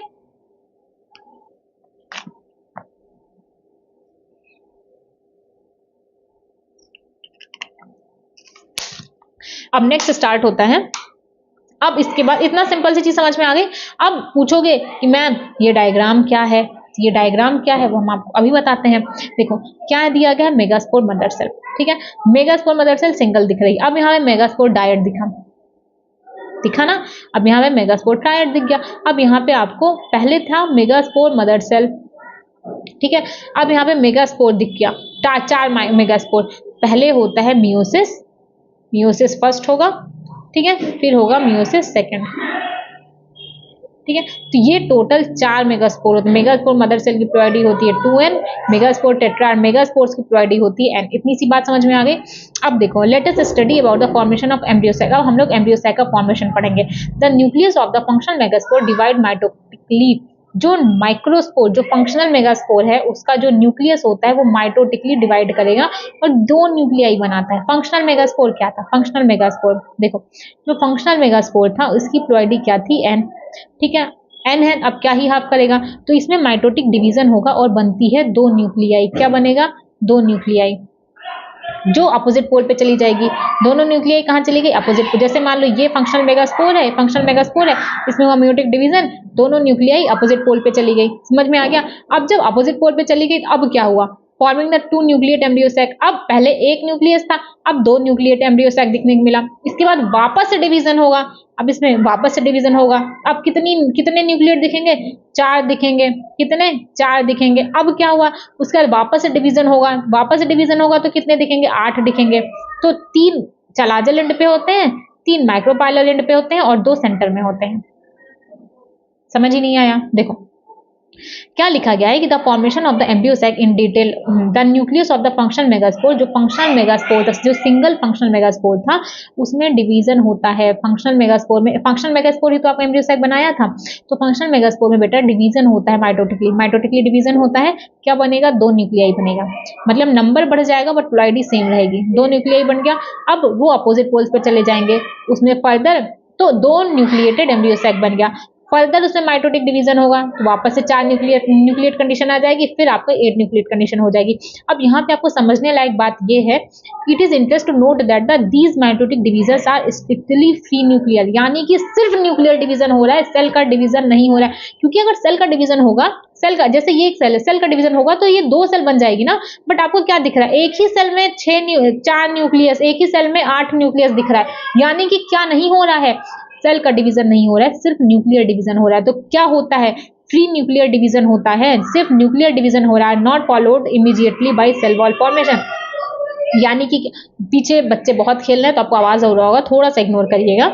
It is of interest to note that these mitotic division are strictly free nuclear, this that is nuclear division are not followed immediately by cell wall formation. मतलब आपका सिर्फ न्यूक्लियर डिवीजन हो रहा है, आपका सेल का डिवीजन नहीं हो रहा। After 8 nuclear stage cell wall are let down leading to the organization of typical female gametophyte और embryo sac। जैसे ही आपको 8 न्यूक्लिएट कंडीशन देखने को मिलेगी, अब आपका फीमेल गैमेटोफाइट मैच्योर हो गया, टिपिकल हो गया, ठीक है। Observe the distribution of cells inside the embryo sac, जो आपको नहीं समझ में आ रहा है अभी आपको सब समझ में आएगा। Distribution of cells inside the embryo sac, 6 of the 8 nuclei are surrounded by cell. देखो सिंपल सी चीज, आप एक बात समझो, यहाँ डायग्राम से ही देख लो, कहीं और जाने की जरूरत नहीं है। देखो पहले आपका क्या था, जैसे मान लो ये आपका कोई सेल है, ठीक है, ये आपका क्या है, ये आपका सेल है, अंदर आपका ये आपका फंक्शनल मेगास्पोर है। फंक्शनल मेगास्पोर में आपको 1 न्यूक्लिएट कंडीशन देखने को मिली, सिंगल न्यूक्लियस था। अब इसमें होता है माइटोटिक डिवीजन, तो दिखेगा 2 न्यूक्लिएट कंडीशन हो जाएगी, फिर होगा डिवीजन, ठीक है। 2 न्यूक्लिएट कंडीशन देखी, फिर डिवीजन होगा, कौन सा, माइटोटिक डिवीजन ही हो रहा है, माइटोसिस, फिर डिवीजन होगा। यहाँ पे 4 न्यूक्लिएट कंडीशन आई, फिर आपका 8 न्यूक्लिएट कंडीशन आ गई, ठीक है। डिवीजन कैसा है, फ्री न्यूक्लियर डिवीजन है। डिवीजन कैसा है, फ्री न्यूक्लियर डिवीजन है। अब जब बेटा 8 न्यूक्लिएट कंडीशन आती है, 8 न्यूक्लियर कंडीशन आ गई, अब क्या हुआ, अब होता है ऐसा कि जो 6 है, 8 में से जो 6 न्यूक्लियाई थे, उनको सेल वॉल से वो कवर होकर के सेल्स में ऑर्गेनाइज हो जाते हैं।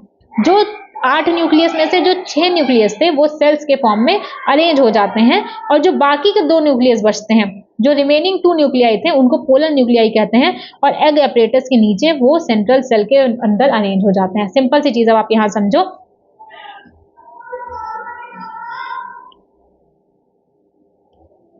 ये मान लो आपका एम्ब्रियो सैक है, एम्ब्रियो सैक ऐसे ही तो था ना, ठीक है। एम्ब्रियो सैक है, ये है आपका चलाजल एंड और ये आपका माइक्रोपाइलर एंड। यहाँ पे हो जाते हैं आपके 3 न्यूक्लियस, यहाँ अरेंज हो जाते हैं एंटीपोडल सेल में। क्या कहेंगे, एंटीपोडल सेल। एंटीपोडल सेल्स कितनी है, 3। एंटीपोडल सेल कितनी है, 3। इसके बाद 2 नीचे होते हैं सिनर्जिट्स, 2 होते हैं क्या, सिनर्जिट। सिनर्जिट कितने हैं, 2। इसके अंदर 2 न्यूक्लियस हो जाता है, प्लस यहाँ पे एक एग सेल होती है, इसके अंदर आपका 1 न्यूक्लियस हो जाता है। तो टोटल 3 न्यूक्लियस तो आपके यहाँ आ गए। दो न्यूक्लियस बचते हैं, जो 2 न्यूक्लियस बचते हैं वो आपके लार्ज सेल या सेंट्रल सेल में अरेंज हो जाते हैं। यही लाइन यहाँ पे लिखी गई है कि द 6 ऑफ द 8 न्यूक्लियाई, 6 जो 8 न्यूक्लियाई थे उसमें से जो 6 होते हैं उन्हें सेल वॉल से कवर होकर के अलग अलग सेल में ऑर्गेनाइज हो जाते हैं। जो 2 न्यूक्लियाई बचते हैं जिनको पोलर न्यूक्लियाई कहा जाता है, वो एग एपरेटस के नीचे आकर के लार्ज सेंट्रल सेल में अरेंज हो जाते हैं। कहाँ पे, लार्ज सेंट्रल सेल में अरेंज हो जाते हैं। कहाँ पे, एग एपरेटस के नीचे। एग एपरेटस ये होता है, एग एपरेटस में सिंगल एग सेल होती है और 2 सिनर्जिट्स होते हैं। देखो, there is a characteristic distribution of the cell. अगर नहीं समझ में आया है तो एक बार वापस से देख लो कि ओव्यूल था, ओव्यूल में डिफरेंशिएशन होता है, मेगास्पोर मदर सेल बनती है, मेगास्पोर मदर सेल में मियोसिस होता है, 4 मेगास्पोर बनते हैं, ठीक है। 4 मेगास्पोर में से 3 डीजनरेट हो जाते हैं, 1 फंक्शनल बचता है। जो फंक्शनल मेगास्पोर था वही आगे चल करके एम्ब्रियो सैक बनाता है, जिसे हम लोग फीमेल गैमेटोफाइट कह रहे हैं। अब होता क्या है एक्चुअली, जो आपका अब एम्ब्रियो सैक है, अब एम्ब्रियो सैक में सिंगल न्यूक्लियस है, सिंगल न्यूक्लियस है। क्या होता है, उसी फंक्शनल मेगास्पोर या एम्ब्रियो सैक में माइटोटिक डिवीजन होता है, 2 न्यूक्लिएट कंडीशन आती है। अब एम्ब्रियो सैक में 2 न्यूक्लिएट कंडीशन है। अब ये जो 2 न्यूक्लियस है, ऐसे 2 न्यूक्लियस है, ये दोनों अपोजिट पोल्स पे चले गए। अब इसमें वापस से माइटोटिक डिवीजन होगा, ठीक है। दो आ गए, अब इसमें वापस से माइटोटिक डिवीजन होगा, ठीक है, ऊपर दो दो, नीचे दो दो, अब वापस से माइटोटिक डिवीजन होगा तो टोटल 4 न्यूक्लियस आ जाते हैं, 4, ऊपर 3 अरेंज हो जाता है, नीचे 3 अरेंज हो जाता है, बीच में दो। तो जो ऊपर 3 अरेंज हुआ, ठीक है, वो अलग सेल में अरेंज हो जाता है, मतलब ऊपर 3 सेल आ जाएंगी, बाकी जो नीचे के 3 है वो भी सेल में अरेंज हो जाते हैं। यानी कि क्या होता है कि जो 6 न्यूक्लियाई थे 8 में से, वो सेल वॉल बना करके अलग अलग सेल में ऑर्गेनाइज हो जाते हैं। बाकी के जो 2 न्यूक्लियाई बचते हैं उसको पोलर न्यूक्लियाई कहते हैं, और वो लार्ज सेंट्रल सेल में ऑर्गेनाइज हो जाते हैं, ठीक है। कहां पे? एग एपरेटस के पास। एग एपरेटस किसे बोल रहे हैं? सिनर्जिड और जो एग सेल को मिलाकर के एग एपरेटस बोलते हैं। इतनी सी बात समझ में आ गई। तो देखो 6 सेल समझ में आ गया। अब देखो, अब जैसे आपका ये स्ट्रक्चर है, जैसे मान लो ये आपका स्ट्रक्चर है, ठीक है, यहाँ पे आपके 3 एंटीपोडल सेल हैं, ठीक है, 3 एंटीपोडल सेल है, नीचे आपके 2 सिनर्जिड्स हैं, एक एक्सेल है, ठीक है, बाकी यहाँ पे 2 पोलर न्यूक्लियाई। एंटीपोडल सेल कितने हैं बेटा? एंटीपोडल सेल कितने हो गए? 3। सिनर्जिड कितने हैं? 2। एग सेल कितना है? 1, और एक है आपका लार्ज सेंट्रल सेल। तो देखो न्यूक्लियाई कितने हैं टोटल? 1 2 3 4 5 6 7 8, टोटल 8 न्यूक्लियाई हैं। तो मैच्योर एम्ब्रियो सैक में टोटल 8 न्यूक्लिएटेड कंडीशन होती है। अब 7 सेल क्यों दिया गया है? 1 सेल, 2 सेल, 3 सेल, ठीक है, एक तो तीनों न्यूक्लियाई एंटीपोडल सेल के, ठीक है, 3 यहाँ पे आ गए, इसके बाद 3 सेल नीचे, 3 सेल माइक्रोपाइलर एंड पे, 3 चलाजल एंड पे, करेक्ट, सॉरी 3 चलाजल एंड पे, 3 माइक्रोपाइलर एंड पे, बाकी जो लार्ज सेंट्रल सेल होता है जिसमें दोनों पोलर न्यूक्लियाई होते हैं, तो टोटल 7 सेल ही होती है, 3 और एक लार्ज सेंट्रल सेल। तो इसलिए कहा जाता है 7 सेल 8 न्यूक्लिएट कंडीशन। बहुत सारे बच्चे होते हैं जिन्हें यही समझ में आता है कि 7 सेल क्यों बोला जा रहा है। आई होप अब आपको समझ में आया होगा। There is a characteristic distribution of the cells within the embryo sac. 3 cells are grouped together at the micropylar end and constitute egg apparatus. जो 3 सेल्स होती हैं वो माइक्रोपाइलर एंड पे जाकर के अरेंज होकर के क्या बनाती हैं? Egg apparatus. क्या बनाती है? Egg apparatus. अब एग एपरेटस में क्या क्या होता है? एग एपरेटस में 2 सिनर्जिड होंगे और एक एक्सेल होगा, 2 सिनर्जिड और एक एक्सेल। सिनर्जिड के पास सेलुलर, अब जैसे ये सिनर्जिड है ना, सिनर्जिड में आपके फिलीफॉर्म एपरेटस देखने को मिला। अब ये फिलीफॉर्म एपरेटस वो जगह होती है जहां से आपका पॉलन ट्यूब इंटर करेगा। याद करिएगा फिलीफॉर्म एपरेटस हमेशा सिनर्जिड्स में प्रेजेंट होंगे। तो synergids have special cellular thickening at the micropylar tip called filiform apparatus which play an important role in guiding the pollen tube into the synergid. जब आपका pollen tube का formation होता है तो उनकी एंट्री को कौन गाइड करता है? Filiform apparatus. फिलीफॉर्म एपरेटस कहाँ प्रेजेंट होते हैं? सिनर्जिड्स में प्रेजेंट होते हैं। तो 3 हो गए, 3 कहाँ पे हैं? 3 आपके माइक्रोपाइलर एंड पे। कौन? Egg apparatus. कौन कौन से? 2 सिनर्जिड और आपका एक egg cell. 3 cells are at the chalazal end, और 3 सेल कहाँ पे है? चलाजल एंड पे। क्या कहेंगे? Antipodal cell. The large central cell as mentioned earlier, जिसमें 2 पोलर न्यूक्लियाई प्रेजेंट थे वो भी तो थे, इसलिए टिपिकल एंजियोस्पर्म में, जो टिपिकल एंजियोस्पर्म का एम्ब्रियो सैक होता है उसमें कंडीशन कैसी देखने को मिलेगी? 7 सेल होता है और 8 न्यूक्लियस होता है। क्या होता है? 7 सेल होगा और 8 न्यूक्लियस होगा। इतना समझ में आ गया? ये था अभी तक की बात। हम लोगों ने पूरा स्टामेन पढ़ लिया, और क्या पढ़ लिया? पिस्टल पढ़ लिया, मतलब male female, male gametophyte, female gametophyte, हर एक चीज हम लोगों ने अभी तक पूरा पढ़ लिया है। कोई भी चीज हो जो आपको नहीं समझ में आ रही है तो आप मुझे कमेंट में जाके जरूर बताना कि मैम मुझे ये चीज नहीं समझ में आई है। सच में बहुत ट्राई रहेगा मेरा कि हम आपको समझाएं, तो इसलिए बताइएगा जरूर, ठीक है। तो अभी तक मैंने क्या बताया? एम्ब्रियो सैक आपको समझ आया या नहीं समझ आया? अगर नहीं समझ में आया तो मैं कुछ और बताऊं। देखो सिंपल सी चीज है, ये क्या है?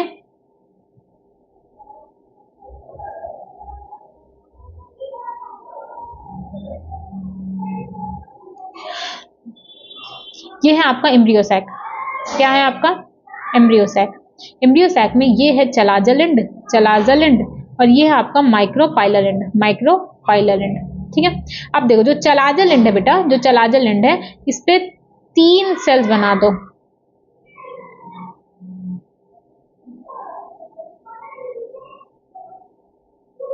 क्या कहेंगे? Antipodal cell. टोटल 8 न्यूक्लियस थे ना, 8 न्यूक्लियस थे। चलो एंटीपोडल सेल छोड़ो, ठीक है ना, पहले हम लोग न्यूक्लियस बनाते हैं। टोटल कितने न्यूक्लियस थे आप बताओ? टोटल 8 न्यूक्लियस थे, 1 2 3, ठीक है। 3 चलाजल एंड पे थे, 3 माइक्रोपाइलर एंड पे थे, और एक 2 लार्ज सेंट्रल सेल में थे। इतना समझ में आ गया? जो इंड पे थे, चलाजलिन और माइक्रोपाइलर इंड पे, ये सेल वॉल बना करके अलग अलग वॉल्स में ऑर्गेनाइज हो जाते हैं। ये सेल वॉल बना करके अलग अलग वॉल्स में अलग अलग सेल्स में ऑर्गेनाइज हो जाते हैं। ये है एंटीपोडल सेल। नीचे के क्या होते हैं, दो सिनर्जिड, दो सिनर्जिड्स। सिनर्जिड्स कितने हैं याद रखना, एंटीपोडल 3 है, सिनर्जिड्स 2 ही है, एंटीपोडल 3 है। फिर एक होता है आपका एग सेल। एग सेल, तो एग सेल और सिनर्जिड को मिला के बोलते हैं egg apparatus, egg apparatus, egg apparatus. फिर ये दोनों पोलर न्यूक्लियाई कहाँ प्रेजेंट होता है, लार्ज सेंट्रल सेल में, लार्ज सेंट्रल सेल में। तो टोटल कितने न्यूक्लियस, 1 2 3 4 5 6 7 8, टोटल 8 न्यूक्लियस होते हैं। सेल्स कितनी, 1 2 3 4 5 6 और ये एक पूरा, तो टोटल 7 सेल्ड और 8 न्यूक्लिएट कंडीशन देखने को मिलती है मैच्योर फीमेल गैमेटोफाइट यानी कि मैच्योर एम्ब्रियो सैक में। ठीक है, आई होप अब आपको समझ में आया होगा। ठीक है, अब यहां से स्टार्ट होगा पॉलिनेशन। अब यहां से स्टार्ट होगा पॉलिनेशन। आपका माइक्रोस्पोर बन गया, आपका मेगास्पोर बन गया, आपका एम्ब्रियो सैक बन गया, आपका पॉलन ग्रेन बन गया, आपका हर एक चीज बन गया। ठीक है, अब एक बात बताओ, मेल गैमेटोफाइट क्या था, मेल गैमेटोफाइट क्या था, मेल गैमेट था। मेल गैमेटोफाइट होता है, अब पॉलन ग्रेन क्या होता है, मेल गैमेटोफाइट या मेल गैमेट। मेल गैमेट होता है आपका मेल गैमेट, पॉलन ग्रेन होता है आपका male gametophyte. Male gametophyte, pollen grain वो चीज है जिसके अंदर आपके मेल गैमेट्स प्रेजेंट होते हैं। ठीक है, समझ में आ गया इतना चीज। अब इसके बाद स्टार्ट होता है आपका एक्चुअल गेम जो है पॉलिनेशन। एक्चुअल गेम जो है आपका pollination. In the preceding sections, you have learned that the male and the female gametes in a flowering plant are produced in the pollen grains and embryo sac. यहाँ पे आपको क्या पता चला कि जो मेल गैमेट्स होते हैं वो आपके pollen grains में बनेंगे और जो फीमेल गैमेट्स होते हैं वो आपके एम्ब्रियो सैक में बनेगा। मैंने क्या बोला, गैमेटोफाइट वो जगह होती है जो कि आपके गैमेट्स को रखती है। तो मेल गैमेटोफाइट यानी कि pollen grain में आपका मेल गैमेट प्रेजेंट होगा और एम्ब्रियो सैक में आपका फीमेल गैमेट प्रेजेंट होगा। As both types of gametes are non-motile, दोनों ही गैमेट्स आपके नॉन मोटाइल होते हैं। They have to be brought together, उन्हें एक पास लाना पड़ेगा। तो इसके लिए क्या एक मैकेनिज्म होती है, pollination. Pollination is the mechanism to achieve this objective. Pollination एक मैकेनिज्म होती है जिससे हमें ये चीज मिल सकती है, transfer of pollen grain to the stigma of pistil is termed as pollination. Pollen grain का ट्रांसफर करना स्टिग्मा पे इज कॉल्ड पॉलिनेशन। पॉलिनेशन क्या है, पॉलन ग्रेन का स्टिग्मा पे जाना, पॉलन ग्रेन का स्टिग्मा पे ट्रांसफर होना is called pollination. Flowering plant have evolved an amazing array of adaptation to achieve pollination. जो फ्लावरिंग प्लांट होते हैं, अब अगर सेक्सुअल रिप्रोडक्शन कर रहे हैं फ्लावरिंग प्लांट तो कुछ ना कुछ तो अपना तरकीब निकाले होंगे। तो कई सारी तरीके होते हैं पॉलिनेशन के, 3 तरीके हम लोग देखेंगे, ऑटोगैमी, जिटानोगैमी और जीनोगैमी। ऑटोगैमी, जिटानोगैमी एंड आपका एक जीनोगैमी। देखो काइंड ऑफ पॉलिनेशन। ठीक है, ऑटोगैमी। अब देखो ऑटोगैमी में क्या होता है, ऑटोगैमी में मतलब समझो कोई प्लांट है। ठीक है, ऑटोगैमी में आप सिंपल सी चीज समझ लो, कोई प्लांट है, ठीक है, और उसमें फ्लावर लगा हुआ है। ये क्या है, फ्लावर। अब इसी फ्लावर में आपका मेल पार्ट भी हो, इसी में आपका फीमेल पार्ट भी हो, मतलब इसी में आपका पॉलन ग्रेन भी है, इसी में आपका एम्ब्रियो सैक भी है, इसी में आपका मेल गैमेट भी है, इसी में आपका फीमेल गैमेट है, मतलब एक ही फ्लावर में। मतलब प्लांट तो छोड़ो, फ्लावर ही चेंज नहीं हो रहा है। तो क्या लिखा गया कि in this type of pollination is achieved within the, क्या होता है इसमें कि same within the same flower transfer of pollen grain from the anther to the stigma of the same flower. मतलब क्या हो रहा है यहाँ पे, क्या हो रहा है यहाँ पे, एक ही फ्लावर के एंथर से दूसरे उसी फ्लावर में, एक ही फ्लावर में क्या हो रहा है, एंथर से पॉलन ग्रेन निकल के उसी फूल के स्टिग्मा पे जाकर के लैंड हो जा रहे हैं। In a normal flower which opens and exposes, जो नॉर्मल फ्लावर्स होते हैं जो कि ओपन है, एक्सपोजेस हैं, उसमें ये सिंक्रोनी कराना थोड़ा सा इजी नहीं होता है। नहीं, सॉरी, थोड़ा सा एक लाइन छोड़ गई थी। In a normal flower which opens and exposes the anther and the stigma, complete autogamy is rather rare. अगर ये फ्लावर ओपन है, ठीक है, फ्लावर खुला हुआ है, और अगर उसमें सेम फ्लावर पे भी अगर आपके एंथर स्टिग्मा दोनों प्रेजेंट होंगे, बट फिर भी उसमें ऑटोगैमी रेयर हो जाती है। ठीक है, इसके बाद क्या गया, ऑटोगैमी इन सच फ्लावर। ऑटोगैमी के लिए कुछ कंडीशंस चाहिए होती है। Autogamy in such flowers required synchrony in pollen release and stigma receptivity. अगर आपको ऑटोगैमी करानी है ऐसे फ्लावर्स में, तो पॉलन जब रिलीज हो उसी वक्त पे आपका स्टिग्मा कैपेबल होना चाहिए, किसके लिए, फर्टिलाइजेशन के लिए। ठीक है, दोनों चीजें साथ में मैच्योर होनी चाहिए, दोनों चीजें साथ में मैच्योर होनी चाहिए। And the anthers and the stigma should lie close to each other, और आपका जो स्टिग्मा है और एंथर है वो दोनों पास पास होने चाहिए। तो देखो ऑटोगैमी कराने के लिए कंडीशन नंबर 1 क्या कंडीशन है, एक फ्लावर में ऑटोगैमी किसमें होगी, एक ही फ्लावर में जब मेल और फीमेल गैमेट दोनों प्रेजेंट होंगे, करेक्ट। इसके बाद इन्होंने ये बोला कि ऑटोगैमी अगर करानी है, जरूरी नहीं है कि ऑटोगैमी हो ही जाए, ऑटोगैमी रेयर होगा अगर फ्लावर आपका ओपन और एक्सपोज होगा। तो अगर आपको ऑटोगैमी करानी है तो उसके लिए सबसे पहली कंडीशन ये है कि जब पॉलन रिलीज हो रहा है उसी टाइम पे आपका स्टिग्मा रिसेप्टिव भी होना चाहिए, मतलब दोनों साथ साथ मैच्योर हो। और दूसरी कंडीशन ये दिया गया है कि दोनों पास पास होने चाहिए, ठीक है, दोनों पास पास होने चाहिए जिससे कि सेल्फ पॉलिनेशन हो सके। कुछ एग्जांपल दिया गया जैसे कि वायोला जिसको कॉमन पैंसी बोलते हैं, ऑक्सैलिस एंड कॉमेलाइना, ये ऐसे कुछ फ्लावर्स के नाम दिए गए हैं जिसमें क्या होगा ऑटोगैमी। और इसमें 2 टाइप के फ्लावर आते हैं, एक आएगा चैस्मोगैमस फ्लावर, एक आता है क्लिस्टोगैमस फ्लावर।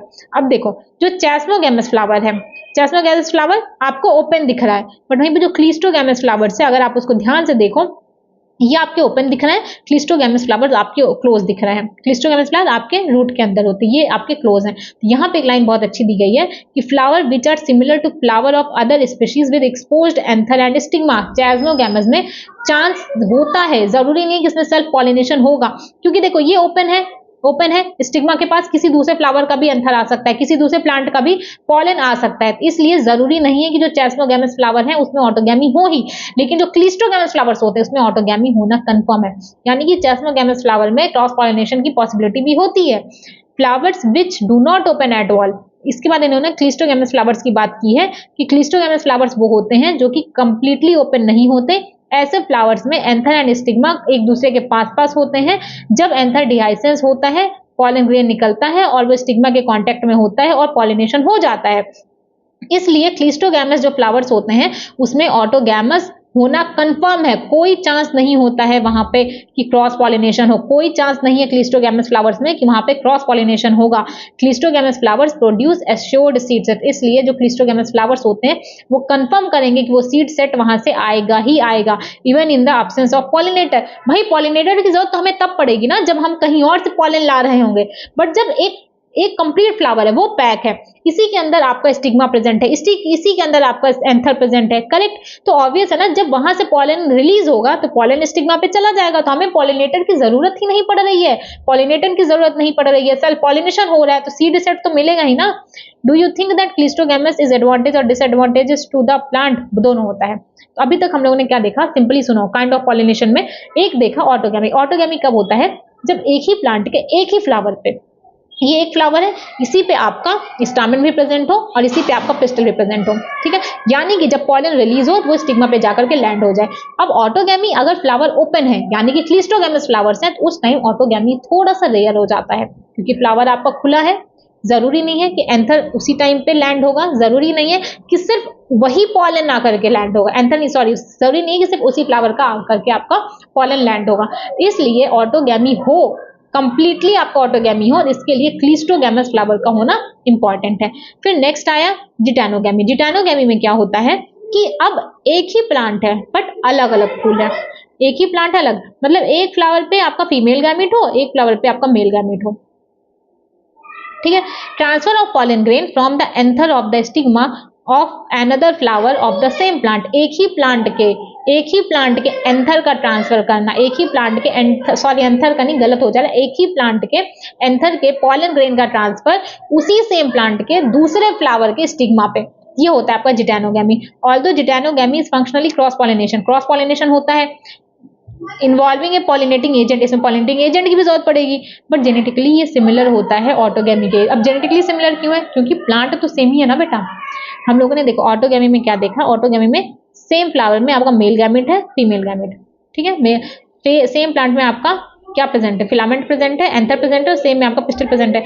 इसके बाद जब यहाँ पे जिटानोगैमी की बात की गई, इसमें एक ही फ्लावर मेल के जैसा काम कर रहा है, दूसरा फ्लावर फीमेल, तो ऑटोगैमी इस टाइम पे ऑटोगैमी रेयर हो जाती है थोड़ा, मतलब जेनेटिकली तो ऑटोगैमी होगा, क्यों, क्योंकि सेम प्लांट में है, अलग अलग प्लांट नहीं हुआ, अलग अलग नहीं हुआ, बट इस टाइम पे सेल्फ पॉलिनेशन नहीं होता, इस टाइम पे क्या होता है, इस टाइम पे क्रॉस पॉलिनेशन हो रहा होता है। सेल्फ पॉलिनेशन मतलब एक ही फ्लावर में जब होगा, जब एक ही फ्लावर का पॉलन उसी फ्लावर के स्टिग्मा पे लैंड करता है, ठीक है, वो होता है आपका सेल्फ पॉलिनेशन।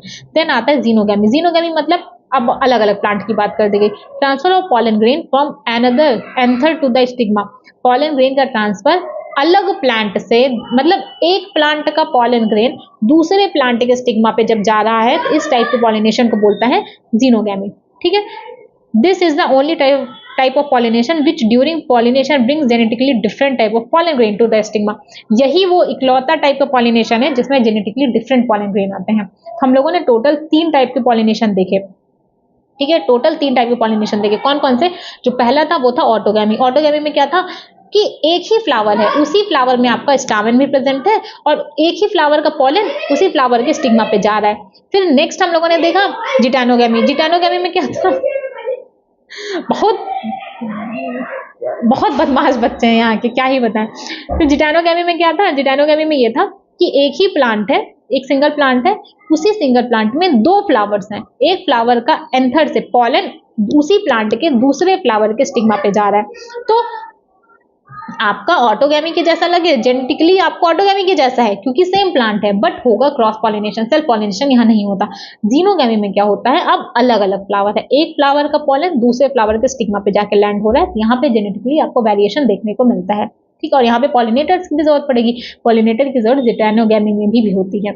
इसके बाद आता है एजेंट ऑफ पॉलिनेशन। पॉलिनेशन के एजेंट कौन कौन से हो सकते हैं? पॉलिनेशन के जो एजेंट होते हैं बेटा वो कई सारे हो सकते हैं। बायोटिक भी हो सकता है, एबायोटिक भी हो सकता है। अगर एबायोटिक होगा तो विंड एंड वाटर होगा, एंड बायोटिक होगा तो एनिमल्स होगा। ठीक है, मेजोरिटी ऑफ प्लांट यूज, ज्यादातर जो प्लांट होते हैं वो बायोटिक एजेंट्स का यूज करते हैं, यानी कि एनिमल्स का यूज करते हैं for pollination. Only A small proportion of plant use abiotic agent. Pollen grain coming in contact with the stigma is a chance factor in both wind and water pollination। मतलब आपके जो pollen grains होते हैं वो stigma पे wind और water दोनों की हेल्प से आ सकते हैं। To compensate for this uncertainties and associate loss of pollen grain, the flower produce enormous amount of pollen when compare to the number of ovules available for pollination. देखो क्या होता है, अगर ओव्यूल का नंबर बहुत ज्यादा हो जाएगा फिर पॉलिनेशन कैसे हो पाएगा? इसलिए क्या होता है, पॉलन ग्रेन्स का नंबर बहुत ज्यादा होता है। जैसे हम लोग ह्यूमंस में क्या देखते हैं, एग का देखते हैं और स्पर्म्स का देखते हैं। स्पर्म्स मिलियन नंबर में स्पर्म्स होते हैं, करेक्ट, नंबर बहुत ज्यादा है। इसी तरीके से पॉलन ग्रेन का भी नंबर बहुत ज्यादा होता है और ओव्यूल कम होता है। ओव्यूल सिंगल होगा या तो कम होगा। इसी यही लाइन यहाँ पे लिखा गया है कि कंपनसेट करने के लिए जो पॉलन ग्रेन होता है उसके नंबर्स बहुत ज्यादा होते हैं। Pollination by wind is more common amongst abiotic pollination. Abiotic किससे किससे हो रहा है? विंड से और वाटर से हो रहा है। अब इन्होंने ये बोला जो पॉलिनेशन बाय विंड, जो विंड से पॉलिनेशन हो रहा है वो बहुत ही ज्यादा कॉमन है in between abiotic pollination. Wind pollination क्या रिक्वायर करता है? विंड पॉलिनेशन में क्या क्या होना जरूरी है? विंड पॉलिनेशन में जो पॉलन ग्रेन्स होते हैं वो नॉन स्टिकी होने चाहिए, मतलब चिपचिपे नहीं होने चाहिए, so that they can be transported in wind current, जिससे कि इजी हो विंड में वो इजिली फ्लो कर सकें। They often possesses well exposed stamen, मतलब जो स्टामेन हो, जो विंड पॉलिनेटेड फ्लावर्स होते हैं उनके स्टामेन एक्सपोज्ड होने चाहिए, so that pollen are easily dispersed into the wind current. मतलब 2 चीजें होनी चाहिए, एक कैसा होना चाहिए, एक तो जो आपका पॉलन है, ठीक है, पॉलन ग्रेन है वो नॉन स्टिक होना चाहिए, और जो आपका स्टामेन है वो वेल एक्सपोज्ड स्टामेन होना चाहिए। 2 चीजें चाहिए विंड पॉलिनेशन के लिए। इसके बाद लेदरी फेदरी स्टिग्मा होना चाहिए, बहुत बड़ा सा फेदरी स्टिग्मा होना चाहिए जिससे कि वो इजिली ट्रैप कर सके पॉलन ग्रेन्स को। ठीक है, यही यहाँ पे बताया गया, इजिली ट्रैप कर सके। Wind pollinated flower often have a single ovule, single ovule होता है, बहुत सारे पॉलन ग्रेन्स आते हैं in each ovary and numerous flower packed into the inflorescence. A familiar example is the corn cab. corn cab में क्या होता है? टेसल्स, टेसल्स स्टिग्मा और स्टाइल को मिला करके बोला जाता है। Wave in the wind to trap pollen grain, जिससे कि वो पॉलन ग्रेन को ट्रैप कर सके। इतने पैराग्राफ में बेटा सिर्फ इतनी सी बात समझने लायक है कि जो पॉलिनेशन विंड की हेल्प से होता है उसमें कुछ कंडीशंस हैं। उसमें कंडीशंस ये हैं कि जो पॉलन ग्रेन है, पॉलन ग्रेन आपका नॉन स्टिकी होना चाहिए, और जो आपका स्टामेन है वो वेल एक्सपोज्ड होना चाहिए स्टामेन, ठीक है, ताकि एयर के में इजिली डिस्पर्स हो सके। और जो आपका स्टिग्मा है वो बड़ा होना चाहिए और फिदरी होना चाहिए। एग्जाम्पल दिया गया है कॉर्न कैप, ठीक है, एग्जाम्पल दिया गया corn cob. Pollination by water is quite rare, pollination by water is quite rare होता है 30 जनरा में ही, जो कि मोस्टली मोनोकॉटिलिडनस है, सिर्फ उसमें ही आपको वाटर से पॉलिनेशन देखने को मिलेगा। As against this you would recall that water is a regular mode of transport for the male gamete among the lower plant group. जो लोअर प्लांट्स होते हैं उसमें वाटर ही इकलौता मीडियम होता है जिसकी वजह से ट्रांसपोर्ट होता है मेल गैमेट्स का, such as algae, bryophyte and pteridophyte. It is believed particularly for some bryophytes and pteridophytes that their distribution is limited because of the need of water। यहाँ पे इन्होंने मेल प्लांट्स के बारे में बात किया गया कि कुछ जो लोअर प्लांट्स होते हैं उसमें वाटर की इंपॉर्टेंस बताई गई कि फर्टिलाइजेशन के लिए वाटर का होना जरूरी है। Some examples of water pollinated plants, अब इन्होंने कुछ वाटर पॉलिनेटेड प्लांट्स के बारे में बताया गया कि कुछ वाटर पॉलिनेटेड प्लांट्स कौन कौन से होते हैं, लाइक वेलिसनेरिया एंड हाइड्रिला। ये दोनों वाटर पॉलिनेटेड प्लांट्स होते हैं, ठीक है, जो वाटर में है, which grow in fresh water, जो कि फ्रेश वाटर में ग्रो करते हैं, एंड सेवरल मरीन, और बहुत ज्यादा मरीन के बारे में बात की है, जूस्टेरा, ठीक है, वेलिसनेरिया एंड हाइड्रिला और जूस्टेरा कैसा है, वाटर पॉलिनेटेड है। अब इन्होंने नेक्स्ट लाइन ये बोली, क्या सारे वाटर में जो प्लांट्स होते हैं, जो भी प्लांट्स जो वाटर में है, क्या सारे वाटर से ही पॉलिनेटेड होते हैं, तो इसका जवाब आएगा नहीं। Not all aquatic plants use water for pollination, सारे एक्वाटिक प्लांट पॉलिनेशन के लिए वाटर का यूज नहीं करते हैं।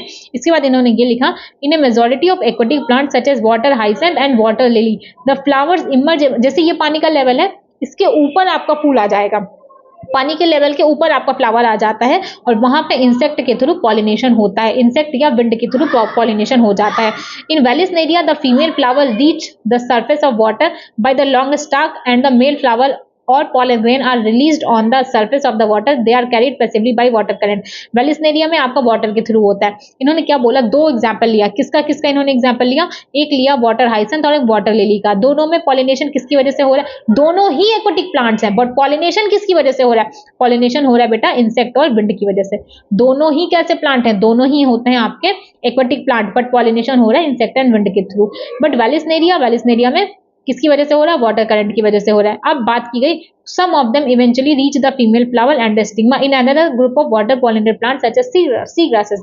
अब सी ग्रासेस के बारे में बात किया जा रहा है। सी ग्रासेस में क्या होता है कि जो फीमेल फ्लावर होता है वो पानी में डूबा हुआ होता है, और पॉलन ग्रेन रिलीज होगा वाटर में, और pollen grain in many such species are long and ribbon like. जब भी वाटर पॉलिनेटेड फ्लावर्स होते हैं उसमें पॉलन ग्रेन्स का लॉन्ग और रिबन लाइक होना इंपॉर्टेंट होता है, जिससे कि वो वाटर में पैसिवली मूव कर सकें।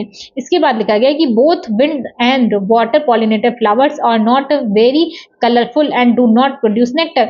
जो विंड और वाटर पॉलिनेटेड फ्लावर्स होते हैं वो बहुत ही ज्यादा कलरफुल नहीं होते, उनमें नेक्टर हो नहीं हो फर्क नहीं पड़ता, वो सिर्फ इंसेक्ट के लिए इंपॉर्टेंट है। तो अभी तक हम लोगों ने क्या देखा, वाटर पॉलिनेटेड फ्लावर्स के बारे में देखा, और क्या देखा, विंड पॉलिनेटेड फ्लावर्स के बारे में देखा, ठीक है। जरा थोड़ा टाइम जाएगा क्योंकि पता नहीं ये पेज ओपन होने में क्यों टाइम ले रहा है।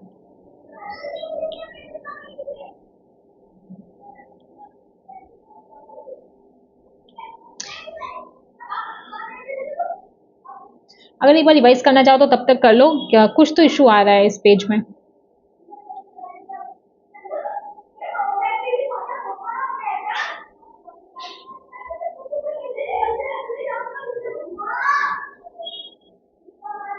लोग जो देख रहे थे ना वो हम लोग ने विंड एंड किसके साथ देखा, वाटर के साथ देखा। अब जो हम लोग देखेंगे वो हम लोग देखेंगे एनिमल्स के साथ। क्या लिखा गया है कि majority of flowering plant use a range of animal as pollinating agent. बहुत सारे प्लांट्स ऐसे होते हैं जो कि पॉलिनेटिंग एजेंट के फॉर्म में एनिमल्स को चूज करते हैं, मतलब एनिमल आपको पॉलिनेशन कराते हैं। Bees, butterflies, flies, beetle, wasp, ant, moth, birds, sunbirds and hummingbirds, मतलब जो बहुत छोटी छोटी चिड़िया भी होती हैं वो भी आपका एज अ पॉलिनेटिंग एजेंट काम करती हैं। And bats are the more common pollinating agent, ये सारे ही बहुत ज्यादा कॉमन पॉलिनेटिंग एजेंट होते हैं। Among the animal insect particularly बीज, जो बीज होते हैं वो डोमिनेट बायोटिक पॉलिनेटिंग एजेंट है, मतलब सबसे ज्यादा जो आपका पॉलिनेशन होता है किसी एनिमल से वो इंसेक्ट होता है। कौन है, वो आपका बीज है। Even large animals such as some primates और ट्री ट्रैवलिंग रोडेंट और even reptiles, gecko lizard, garden lizard, ये सारे भी एज अ पॉलिनेटिंग एजेंट काम करते हैं। इसके बाद बताया often flowers of animal pollinating plant are specifically adopted for a particular species of animal, majority of insect। जैसे हम लोगों ने विंटर एंड वाटर पॉलिनेशन की बात की थी, तो वहां पे क्या था कि किसी भी रिवॉर्ड की जरूरत नहीं थी, बट जब भी आप इंसेक्ट पॉलिनेटेड प्लांट्स की बात करोगे वहां पे रिवार्ड वाला सिस्टम चलेगा। कोई क्यों आकर के सेक्सुअल रिप्रोडक्शन कराएगा, क्यों एज अ पॉलिनेटिंग एजेंट काम करेगा, है ना, कोई भी इंसेक्ट क्यों काम करेगा। उसी की बात किया जा रहा है कि majority of insect pollinated flowers are large, जो बड़े होते हैं इंसेक्ट पॉलिनेटेड जो फ्लावर्स होते हैं वो लार्ज होंगे, कलरफुल होंगे, fragrant and rich in nectar, nectar बहुत ज्यादा प्रेजेंट होगा। When the flowers are small, जब फ्लावर छोटे होंगे, a number of flowers are clustered into an inflorescence, जो जब फ्लावर्स छोटे होंगे तो बहुत ज्यादा क्लस्टर होगा उसमें इनमें इन्फ्लोरेसेंस का।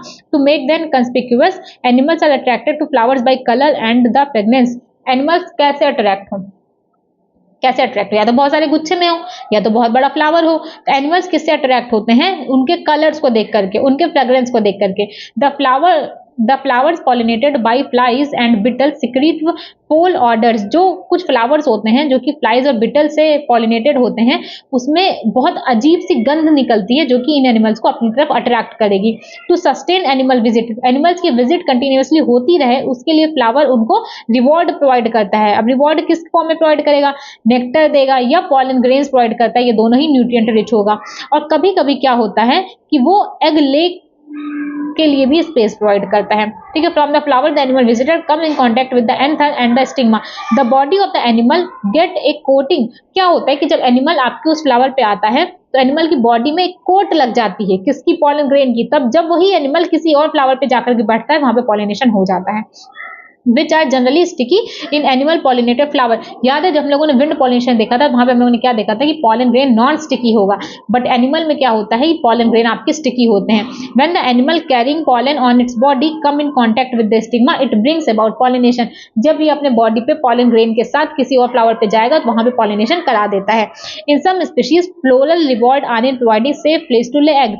जनरली ये क्या प्रोवाइड किया? पॉलन ग्रेन प्रोवाइड किया, नेक्टर प्रोवाइड किया, बट कुछ स्पीशीज में फ्लोरल रिवॉर्ड क्या होगा? एग ले के लिए स्पेस प्रोवाइड करना, सेफ स्पेस प्रोवाइड करना। एग्जाम्पल क्या हो जाएगा? Tallest flower of amorphophallus. Amorphophallus एक बहुत ही बड़ा फ्लावर होता है, उसमें क्या होता है, वो एज ए रिवॉर्ड जो भी इंसेक्ट उसके पास आएगा पॉलिनेशन के लिए, उसके लिए एग ले के लिए सेफ स्पेस प्रोवाइड करता है। कितनी हाइट है? 6 फीट है। A similar relationship exist between a species of moth and the plant yucca. इसी तरीके का सेम स्पीशीज आपको, इसी तरीके का सेम रिलेशनशिप आपको देखने को मिलेगा यक्का प्लांट और मॉथ के बीच में। ठीक है, moth and the plant can not complete their life cycle without each other. ये दोनों ही ऐसे हैं जो कि एक दूसरे के बिना अपनी लाइफ साइकिल कंप्लीट नहीं कर सकते। The moth deposit it's egg in the locule of the ovary. जो मॉथ है, जो एनिमल है, वो अपना एग ओवरी के लॉक्यूल में छोड़ देता है जब आपका सीड निकलता है, जब आपका सीड स्टार्ट करता है डेवलपिंग, उसी टाइम पे आपके एग्स बाहर आ जाते हैं। समझ में आ गया? फिर लिखा गया है कि व्हाई डोंट यू ऑब्जर्व। इसके बाद इन्होंने इस पूरे पैराग्राफ में ये बताया है कि जब भी आप ऑब्जर्व करोगे, क्या ऑब्जर्व करोगे कि आप अपने पास देखो कि कई सारे प्लांट को ले लो, अब आप उसमें देख रहे हो कि किस तरीके से पॉलिनेशन हो रहा है, पॉलिनेटिंग एजेंट कौन कौन से है। इन्होंने इसमें यही बात की गई है। तभी आपके पास इतना टाइम नहीं, जो आपका एग्जाम हो जाएगा इत्मीनान से, तब गार्डन में जाइएगा, बाग में जाइएगा, खेत में जाइएगा, तब उस टाइम पे आपको क्या करना होगा? आपको ऑब्जर्व करना होगा कि कौन कौन से प्लांट हैं, उनमें कौन से ऐसे एजेंट हैं जो आकर के आपका पॉलिनेशन करा रहे हैं। इसके बाद आता है आउट ब्रीडिंग डिवाइसेस। ठीक है, आउट ब्रीडिंग डिवाइसेस क्या स्टार्ट होता है? Majority of flowering plant produce hermaphrodite flower and pollen grain. Bisexual flower की बात की जा रही है। ठीक है, बाइसेक्सुअल फ्लावर की। मेजॉरिटी ऑफ फ्लावरिंग प्लांट, जो ज्यादातर फ्लावरिंग प्लांट होते हैं, उसमें pollen grain likely come in contact with the stigma of the same flower. ज्यादातर फ्लावर में क्या होता है? ज्यादातर बाइसेक्सुअल फ्लावर होंगे, उसमें हमें क्या देखने को मिलता है कि आपके पॉलन ग्रेन इजिली आ जाते हैं स्टिग्मा के पास, जिसकी वजह से सेल्फ पॉलिनेशन होगा। अब जब सेल्फ पॉलिनेशन कंटिन्यूअसली होता जाता है और जेनेटिक वेरिएशन आ ही नहीं पाता, तो इन ब्रीडिंग डिप्रेशन आ जाता है।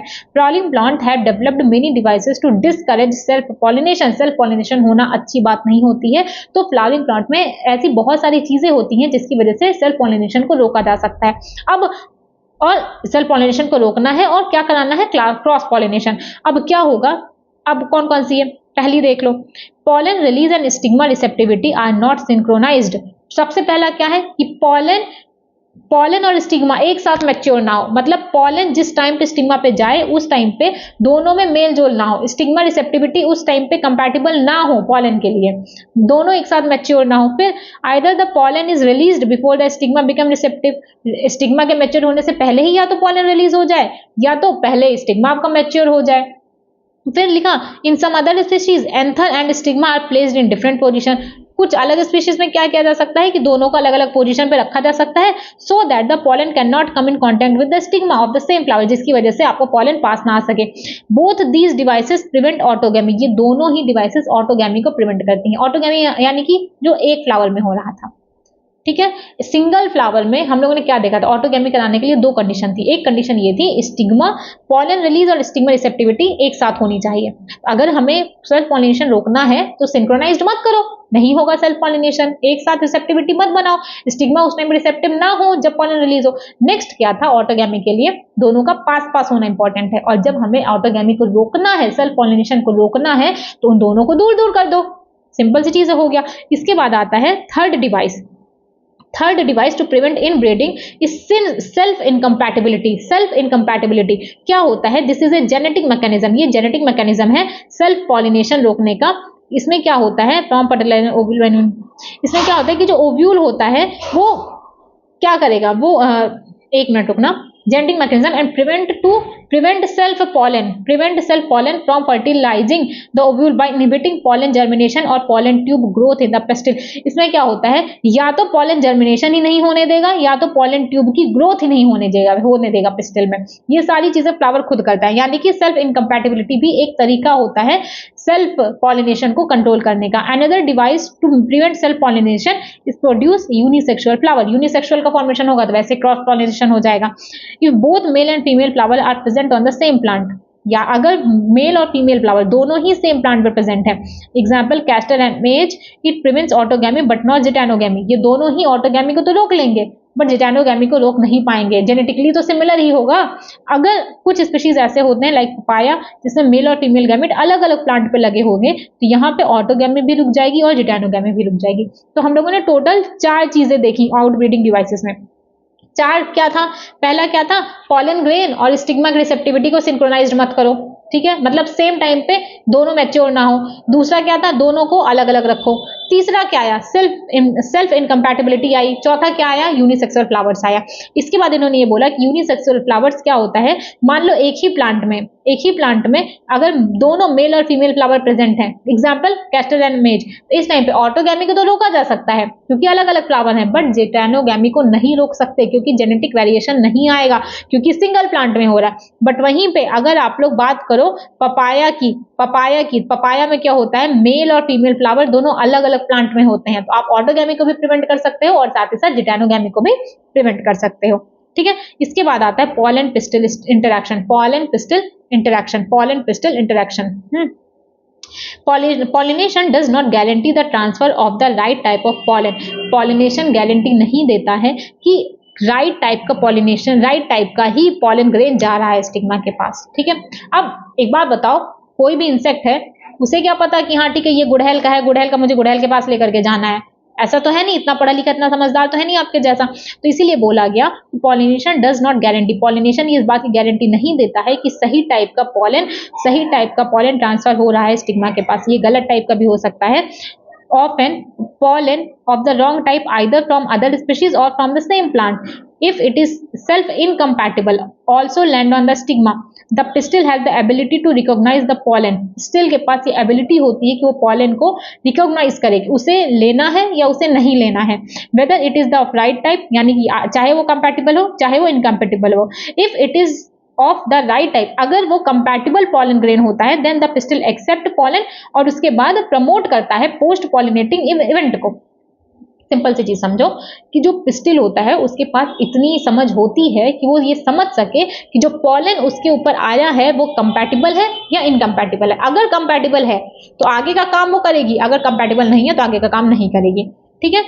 आगे का काम मतलब फर्टिलाइजेशन करेगी। If the pollen is of wrong type, अगर पॉलन रॉन्ग टाइप का है, then pistil reject the pollen by preventing pollen germination on the stigma. अगर पॉलन आपका रॉन्ग टाइप का है तो या तो वो पॉलन जर्मिनेशन ही नहीं होने देगी या तो पॉलन ट्यूब के जर्मिनेशन को ही रोक देगी। The ability of the pistil to recognise the pollen followed, ठीक है, कहाँ गया, The ability of the pistil to recognize the pollen followed by its acceptance or rejection is the result of continuous dialogue between pollen grain and pistil। जो ability है ना pistil की ये recognize करने की कि pollen सही टाइप का है या गलत टाइप का, ये ability ही कहलाती है pollen pistil interaction। This dialogue is mediated by a chemical component of the pollen interacting with those of the pistil. It is only in recent year that botanists have been able to identify some of the pollen and pistil component. ये हो गया. As mentioned earlier, following compatible pollination, the pollen grain germinate to the stigma. Pollen grain stigma पे germinate होंगे to produce a pollen tube. pollen tube produce होगा through one of the germ pore. एक germ pore से the component of the pollen grain move into the pollen tube. Simple सी चीज है. Compatible type का होगा तो पॉलन जर्मिनेट होगा, पॉलन ट्यूब बनेगा स्टाइल में. पॉलन ट्यूब ग्रो करता है through the tissue of the stigma and style and reaches the ovary. जैसे मान लो आपका स्टिग्मा है, ठीक है, ये स्टाइल है, ये आपका ओवरी है. यहाँ पे जब आपका पॉलन ग्रेन बनता है, पॉलन जर्मिनेट होगा, फिर क्या बनाता है ट्यूब, और वो ट्यूब कहाँ से स्टाइल से होता हुआ कहाँ पहुंच जाता है, ओवरी में पहुंच जाता है. You would recall that in some plant pollen grain are shed at two celled condition. हम लोगों ने स्टार्टिंग में ही पढ़ा था कि जब पॉलन ग्रेन दो शेल्ड कंडीशन में जाती है, 60% एंजियोस्पर्म में, 60% एंजियोस्पर्म में टू शेल्ड कंडीशन देखने को मिलती है, यानी कि वन जनरेटिव और वन वेजिटेटिव. बट 40% एंजियोस्पर्म में पॉलन ग्रेन शेड होता है. पहले ही जनरेटिव सेल में क्या हो गया था, मेल गैमेट बन गया. In such plant generative cell divides and form the two male gamete during the growth of pollen tube in the stigma. अब इन्होंने वो 60% की बात की जा रही है कि जब मेल गैमेट नहीं बना, पहले पॉलन शेड होगा, पॉलन ट्यूब बनेगी, दो सेल वेजिटेटिव जनरेटिव. अब जनरेटिव सेल में डिवीजन होगा, जनरेटिव सेल बनाएंगी दो मेल गैमेट. अब वो मेल गैमेट ओव्यूल के अंदर एंटर करेगा. ठीक है, देखो, in such plant the generative cell divides and form.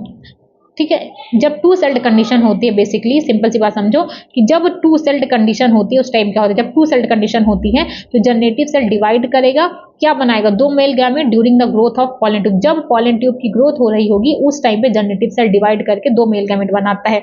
In plants which shed pollen in the three celled condition. ठीक है, और ऐसे प्लांट जिनमें थ्री सेल्ड कंडीशन देखने को मिलेगा, वहां पे पॉलन ट्यूब भी आपके दोनों मेल गैमेट को कैरी करता है स्टार्टिंग से ही. चाहे आपका मेल गैमेट पॉलन ट्यूब में जाके बने, चाहे आपका मेल गैमेट पहले ही बन जाए. कहां जा रहा है, पॉलन ट्यूब में से जा रहा है. ठीक है, pollen tube after reaching the ovary enters the ovule through the micropylar and then enters one of the synergid. ये बात याद रखिएगा, हम लोगों ने क्या बोला था, ये आपका एम्ब्रियो सैक है, यहाँ पे दो सिनर्जिट होते हैं एक सेल. ये जो सिनर्जिट है ना, सिनर्जिट में फिलीफॉर्म एपरेटस होता है. इसी फिलीफॉर्म एपरेटस से आपके क्या पॉलन ट्यूब इंटर करती है, पॉलन ट्यूब इंटर करेगी. याद रखना, एक सिनर्जिट में इंटर करती है और अपने साथ क्या लेके जाती है, अपने साथ क्या लेके जाएगी, दो मेल गैमेट और एक जनरेटिव सेल. याद रखिएगा, दो मेल गैमेट लेके जाती है अपने साथ, दो मेल गैमेट लेकर के जाती है. तो क्या लिखा गया है, pollen tube after reaching the ovary, जब आपका पॉलन ट्यूब ओवरी के पास पहुंचता है, इंटर करेगा ओव्यूल में माइक्रोपाइलर एंड से, और उसके बाद इंटर करता है एक सिनर्जिट में through filiform apparatus. Filiform apparatus से एक सिनर्जिट में इंटर कर जाता है. Many recent studies have shown the filiform apparatus present at the micropylar part of the synergid. जो आपका फिलीफॉर्म एपरेटस है वो किसकी एंट्री को गाइड करता है, पॉलन ट्यूब की एंट्री को गाइड करता है. All these events from pollen deposition on the stigma until pollen tube enters the ovule are together referred to as pollen pistil interaction. यही था आपका pollen pistil interaction. As pointed out earlier, pollen pistil interaction is a dynamic process involving pollen recognition followed by promotion और inhibition of the pollen. Pollen tube interaction में हम ये पढ़ते हैं कि पॉलन आपका कंपैटिबल टाइप का है या वो आपका इनकम्पैटिबल है. The knowledge gained in this area would help the plant breeder in manipulating pollen pistil interaction. ये हो गया, इतना सा हो गया. इसके बाद अब आएगा आपका आर्टिफिशियल हाइब्रिडाइजेशन. आर्टिफिशियल हाइब्रिडाइजेशन क्या है, a breeder is interested in crossing different species and of a genera. एक ब्रीडर, उसको हमेशा इस चीज में इंटरेस्ट रहता है कि वो किसका क्रॉस कराए, अलग अलग स्पीशीज का, अलग अलग जनरा का. इसके बाद क्या आया, artificial hybridisation is one of the major approaches of crop improvement programme. बहुत बड़ा अच्छा अप्रोच था ये. In such crossing experiment it is important to make sure that the only the desired pollen grain are used for pollination. कि सिर्फ desired pollen grain ही use किए जाएं and the stigma is protected from contamination. और stigma आपका contamination से protect रहे from unwanted pollen. This is achieved by emasculation and bagging and then rebagging. Artificial hybridisation में देखो, आर्टिफिशियल हाइब्रिडाइजेशन क्यों कराया जा रहा है, ताकि हमें सेम हमारे पसंद की चीज मिल सके. तो आर्टिफिशियल हाइब्रिडाइजेशन में क्या होता है, एक तो हमारे मन का पॉलन ग्रेन होना चाहिए, बट साथ ही साथ जो आपकी स्टिग्मा है वो भी कंटेमिनेशन फ्री होनी चाहिए. इसके लिए तीन प्रोसेस होंगे, एक होगा इमेस्कुलेशन, बैगिंग और आपके rebagging. Emasculation, bagging and rebagging. If the female parent bear bisexual flower, अगर कोई फीमेल पेरेंट है जिसमें बाइसेक्सुअल फ्लावर है, मतलब एक ही प्लांट में, एक ही फ्लावर में मेल फीमेल दोनों हैं, उस टाइम पे क्या होगा, रिमूवल ऑफ एंथर. पहले तो एंथर को कट किया जाएगा from the flower bud before the anther dehiscence using a pair of forceps. Forceps आपका एक कैंची के जैसा कुछ भी समझ लो, इंस्ट्रूमेंट समझ लो, वैसा ही. मतलब उसी से कट करते हैं। अगर बाइसेक्सुअल फ्लावर है तो सबसे पहले एंथर को कट किया जाएगा और इस स्टेप को इमेस्कुलेशन कहेंगे। एंथर को काट दिया, इमेस्कुलेशन कर दिया। अब जो इमेस्कुलेटेड फ्लावर है उसको एक बैग से कवर कर दिया जाएगा और वो बैग बना होता है जनरली बटर पेपर का। अब contamination, to prevent contamination of the stigma and unwanted pollen. अब एक बार इमेस्कुलेशन में क्या किया गया, सबसे पहले एक फ्लावर है, मान लो बाइसेक्सुअल फ्लावर है, बाइसेक्सुअल फ्लावर में क्या किया गया, सबसे पहले जो मेल पार्ट था, जो एंथर था, उसको कट कर दिया गया।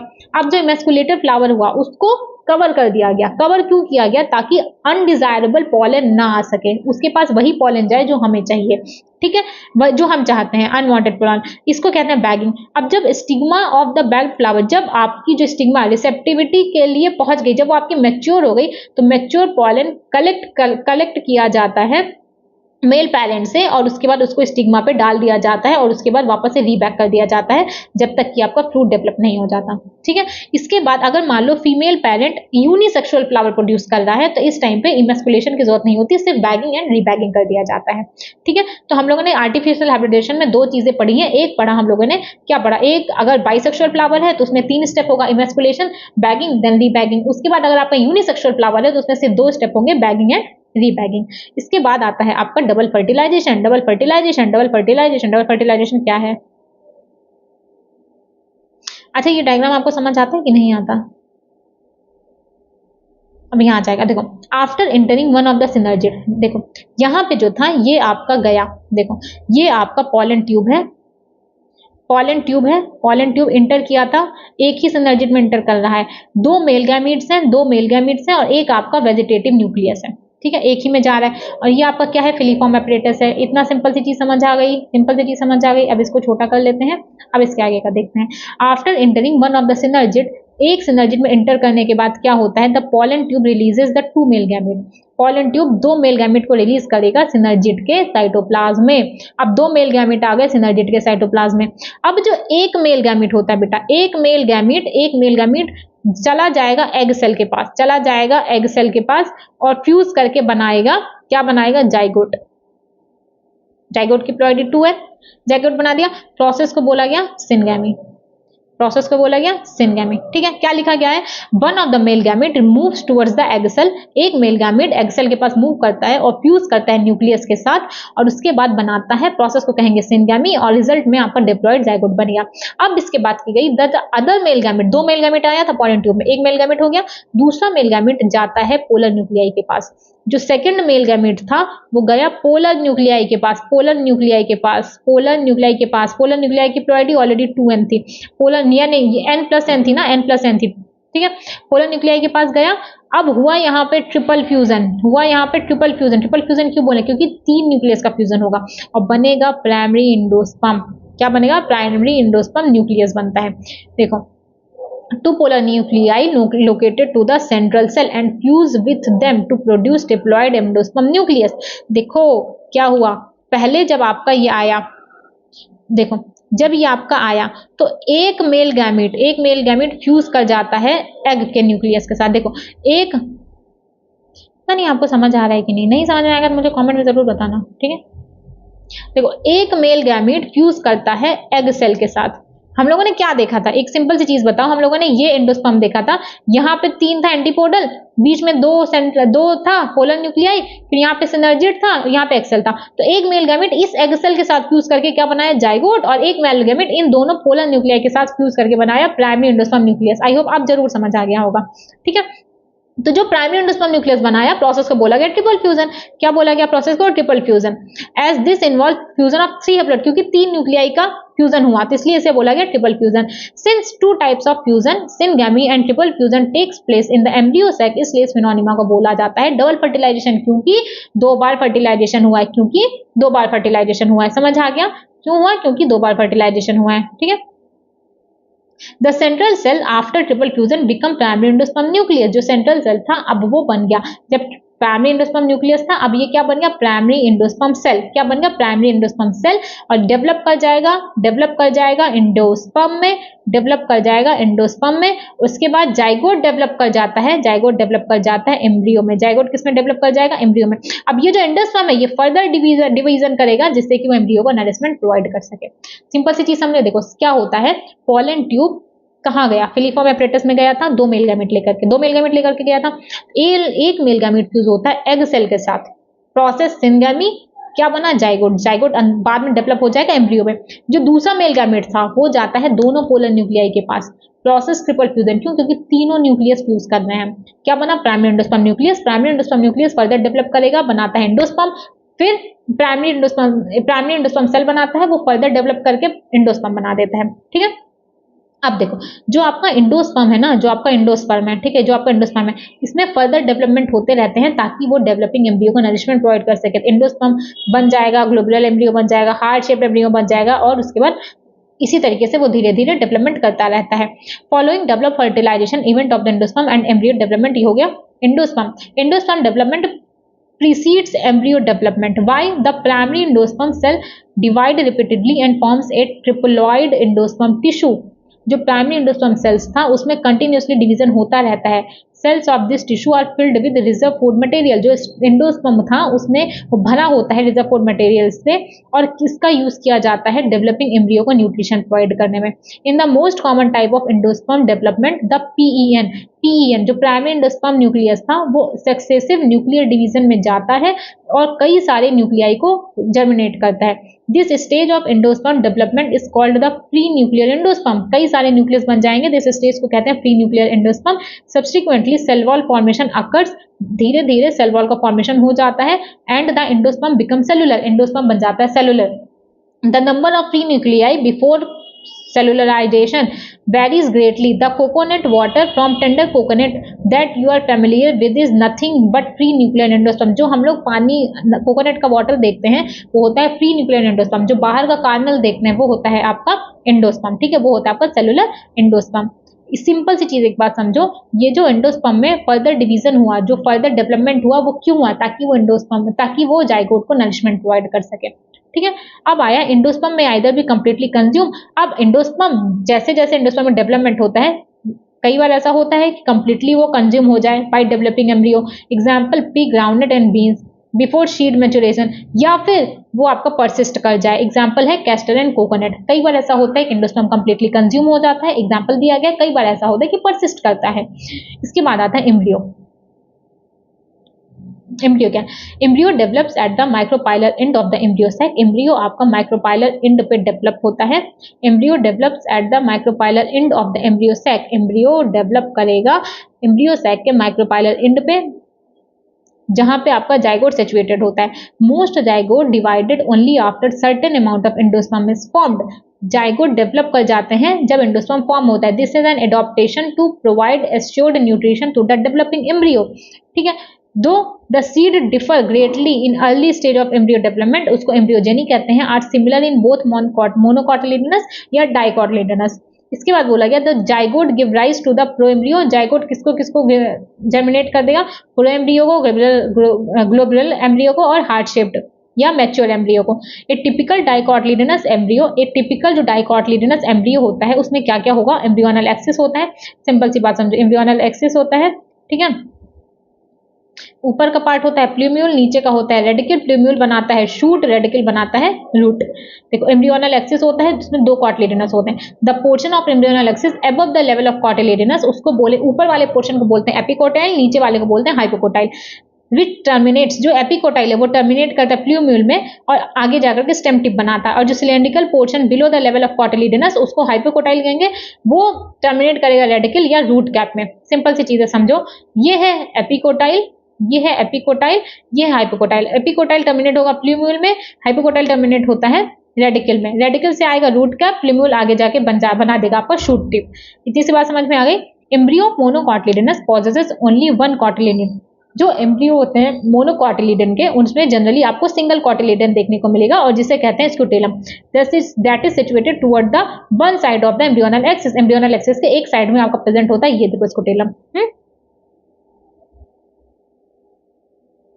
नेक्स्ट लिखा गया है radicle and root cap enclosed is an undifferentiated sheath called coleorhiza. The portion of the embryonal axis above the level of attachment of scutellum is epicotyl. Simple चीज है, एम्ब्रियोनल एक्सिस के ऊपर का पार्ट होता है एपिकोटाइल, नीचे का होता है हाइपोकोटाइल। ठीक है, यही बात इसमें दिया गया है डायग्राम अच्छे तरीके से देख लीजिएगा। अब सीड की बात अगर की जाए, in angiosperm the seed is the final product of sexual reproduction. Angiosperm में जो सीड होता है वो सेक्सुअल रिप्रोडक्शन का फाइनल प्रोडक्ट होता है। It is often described as a fertilised ovule, इसे ही फर्टिलाइज्ड ओव्यूल कहा जाता है। Seeds are formed inside fruit, seed fruit के अंदर बनता है। Seed typically consist of, seed में क्या क्या होता है देखो, सीड में आपका सीड कोट होता है, कॉटिलीडनस होता है और साथ ही साथ एम्ब्रियोनल एक्सिस होता है। जो कॉटिलीडनस है, जो कॉटिलीडन्स है एम्ब्रियो के, are simple structure and generally thick होते हैं, स्वेलन होते हैं और उसमें फूड स्टोर होता है। ठीक है, अब मैच्योर सीड आपका नॉन एल्बुमिनस भी हो सकता है या आपका एल्बुमिनस हो सकता है। Non albuminous seed, non albuminous seeds have no residual endosperm. जो नॉन एल्बुमिनस सीड्स होते हैं मतलब उसमें एंडोस्पर्म नहीं है, एंडोस्पर्म कंप्लीटली कंज्यूम कर लिया गया है ड्यूरिंग एम्ब्रियोनिक डेवलपमेंट। एग्जांपल है पी एन ग्राउंडेड, एग्जांपल याद रखिएगा, एग्जांपल है पी एन ग्राउंडेड। और एल्बुमिनस सीड्स क्या होता है, एल्बुमिनस सीड्स बेटा वो जगह होती है जहां पे एंडोस्पर्म का पार्ट बचा रहता है। एग्जांपल है व्हीट, मेज, बार्ले एंड कैस्टर। ठीक है, इसके बाद बोला गया कि कुछ जगह ऐसी होती हैं, कुछ सीड्स ऐसे हैं like black pepper and beet, जहां पे न्यूसिलस परसिस्टेंट रह जाता है, उसके लिए टर्म यूज किया जाता है रेजिडुअल परसिस्टेंट न्यूसिलस को कहते हैं पेरिस्पर्म। यहां से नीट में क्वेश्चन आ चुका है। ठीक है, नेक्स्ट स्टार्ट होता है integument of ovule harden as a tough protective seed coat. जो इंटीग्यूमेंट होता है ओव्यूल का वो बहुत ही ज्यादा हार्ड होता है। The micropyle remains as a small pore in the seed coat, जो माइक्रोपाइल होता है वो सीड पोर पे रिमेन रहता है। This facilitate entry of oxygen, जो माइक्रोपाइलर एंड होता है वो इसलिए ओपन होता है जिससे कि वहां पे ऑक्सीजन और वाटर की एंट्री हो सके during the seed germination. Okay, its water content is reduced and seed become relatively dry. जैसे जैसे आपका सीड मैच्योर होता है उससे जो वाटर कंटेंट होता है वो कम होता जाता है, और जब उसे वाटर मिलेगा तो वापस से वो आपका जर्मिनेट करेगा। और जब वो आपका सूख गया है तो मतलब अब वो इनएक्टिव स्टेट यानी कि डोर्मेंसी में आ गया है। जब आप उसको वापस से फेवरेबल कंडीशन दोगे, वापस से पानी प्रोवाइड करोगे तो वापस से वो आपका जर्मिनेट करता है। And ovule mature into seed, जो ओव्यूल होता है वो आपका सीड में मैच्योर हो जाता है। ओव्यूल मैच्योर करता है सीड में, ovule mature into seed, ovary develop करता है फ्रूट में। That is the transformation of ovule into seeds and ovary into fruit proceed simultaneously, दोनों चीजें साथ साथ चलती हैं। जो ओवरी का बॉल है वो उसी को डेवलप करेगा फ्रूट के वॉल में और इसे पेरिकार्प कहते हैं। ओवरी के बॉल को बॉल ऑफ फ्रूट कहते हैं और ये होता है पेरिकार्प। द फ्रूट में भी फ्लैशी, फ्रूट कैसा हो सकता है, फ्लैशी हो सकता है। एग्जाम्पल दिया गया है गुआवा, ऑरेंज या मैंगो। गुआवा, ऑरेंज या मैंगो, क्या दिया गया है, गुआवा, ऑरेंज एंड मैंगो। ठीक है, या ड्राई हो सकता है, ग्राउंडनट एंड मस्टर्ड, या तो फ्लैसी होगा या तो ड्राई होगा। Many fruit have evolved mechanism for dispersal of seeds, recall the, देखो बहुत सारी चीजें इसमें याद करने वाली नहीं है वो ठीक है, इसमें भी कुछ नहीं दिया गया है। In most plant by the time the fruit develop from the ovary, ठीक है, other flora plant degenerate and fall of. However, in few species such as apple, strawberry and cashew, thalamus also contributes to fruit formation, यानी कि जब fruit का formation thalamus से हो तो उसको बोलते हैं फॉल्स फ्रूट, जब थैलमस से हो फ्रूट का फॉर्मेशन उसको बोलते हैं फॉल्स फ्रूट। एग्जाम्पल दिया क्या क्या दिया गया, एप्पल, स्ट्रॉबेरी एंड कैशू। लेकिन वहीं पे जब आपका फ्रूट का फॉर्मेशन ओवरी से हो तो उसको बोलते हैं ट्रू फ्रूट, उसको बोलते हैं true fruit. Although in most of the species fruits are the result of fertilization, but कुछ स्पीशीज ऐसी होती हैं जिसमें बिना फर्टिलाइजेशन के फ्रूट बन जाता है और उसको बोलते हैं पार्थिनोकार्पिक फ्रूट। क्या बोलते हैं, पार्थिनोकार्पिक फ्रूट। एग्जाम्पल है बनाना, समझ आया। कुछ फ्रूट्स ऐसे होते हैं जिसमें बिना ही फर्टिलाइजेशन के आपका फ्रूट बन जाता है, उसको बोलेंगे पार्थिनोकार्पिक फ्रूट। एग्जाम्पल है बनाना। Banana is one such example. Parthenocarpy can be induced through the application, हो गया। Seeds offer several advantages of angiosperm.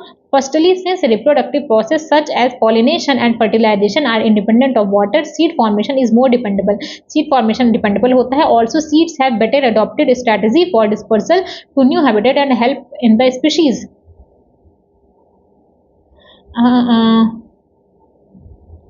As they have sufficient food reserve, young seedling are nourished until they are capable of photosynthesis. जो छोटे seeds होते हैं, जो young होते हैं, उन्हें नरिशमेंट प्रोवाइड किया जाता है जब तक कि वो फोटोसिंथेसिस के लायक ना हो जाएं। जो सीड कोड का जो हार्ड पार्ट होता है, हार्ड सीड कोड प्रोवाइड करता है प्रोटेक्शन यंग एम्ब्रियो को। हार्ड कोड जो होता है इसको सिर्फ आपको एक बार रीड कर लेना है।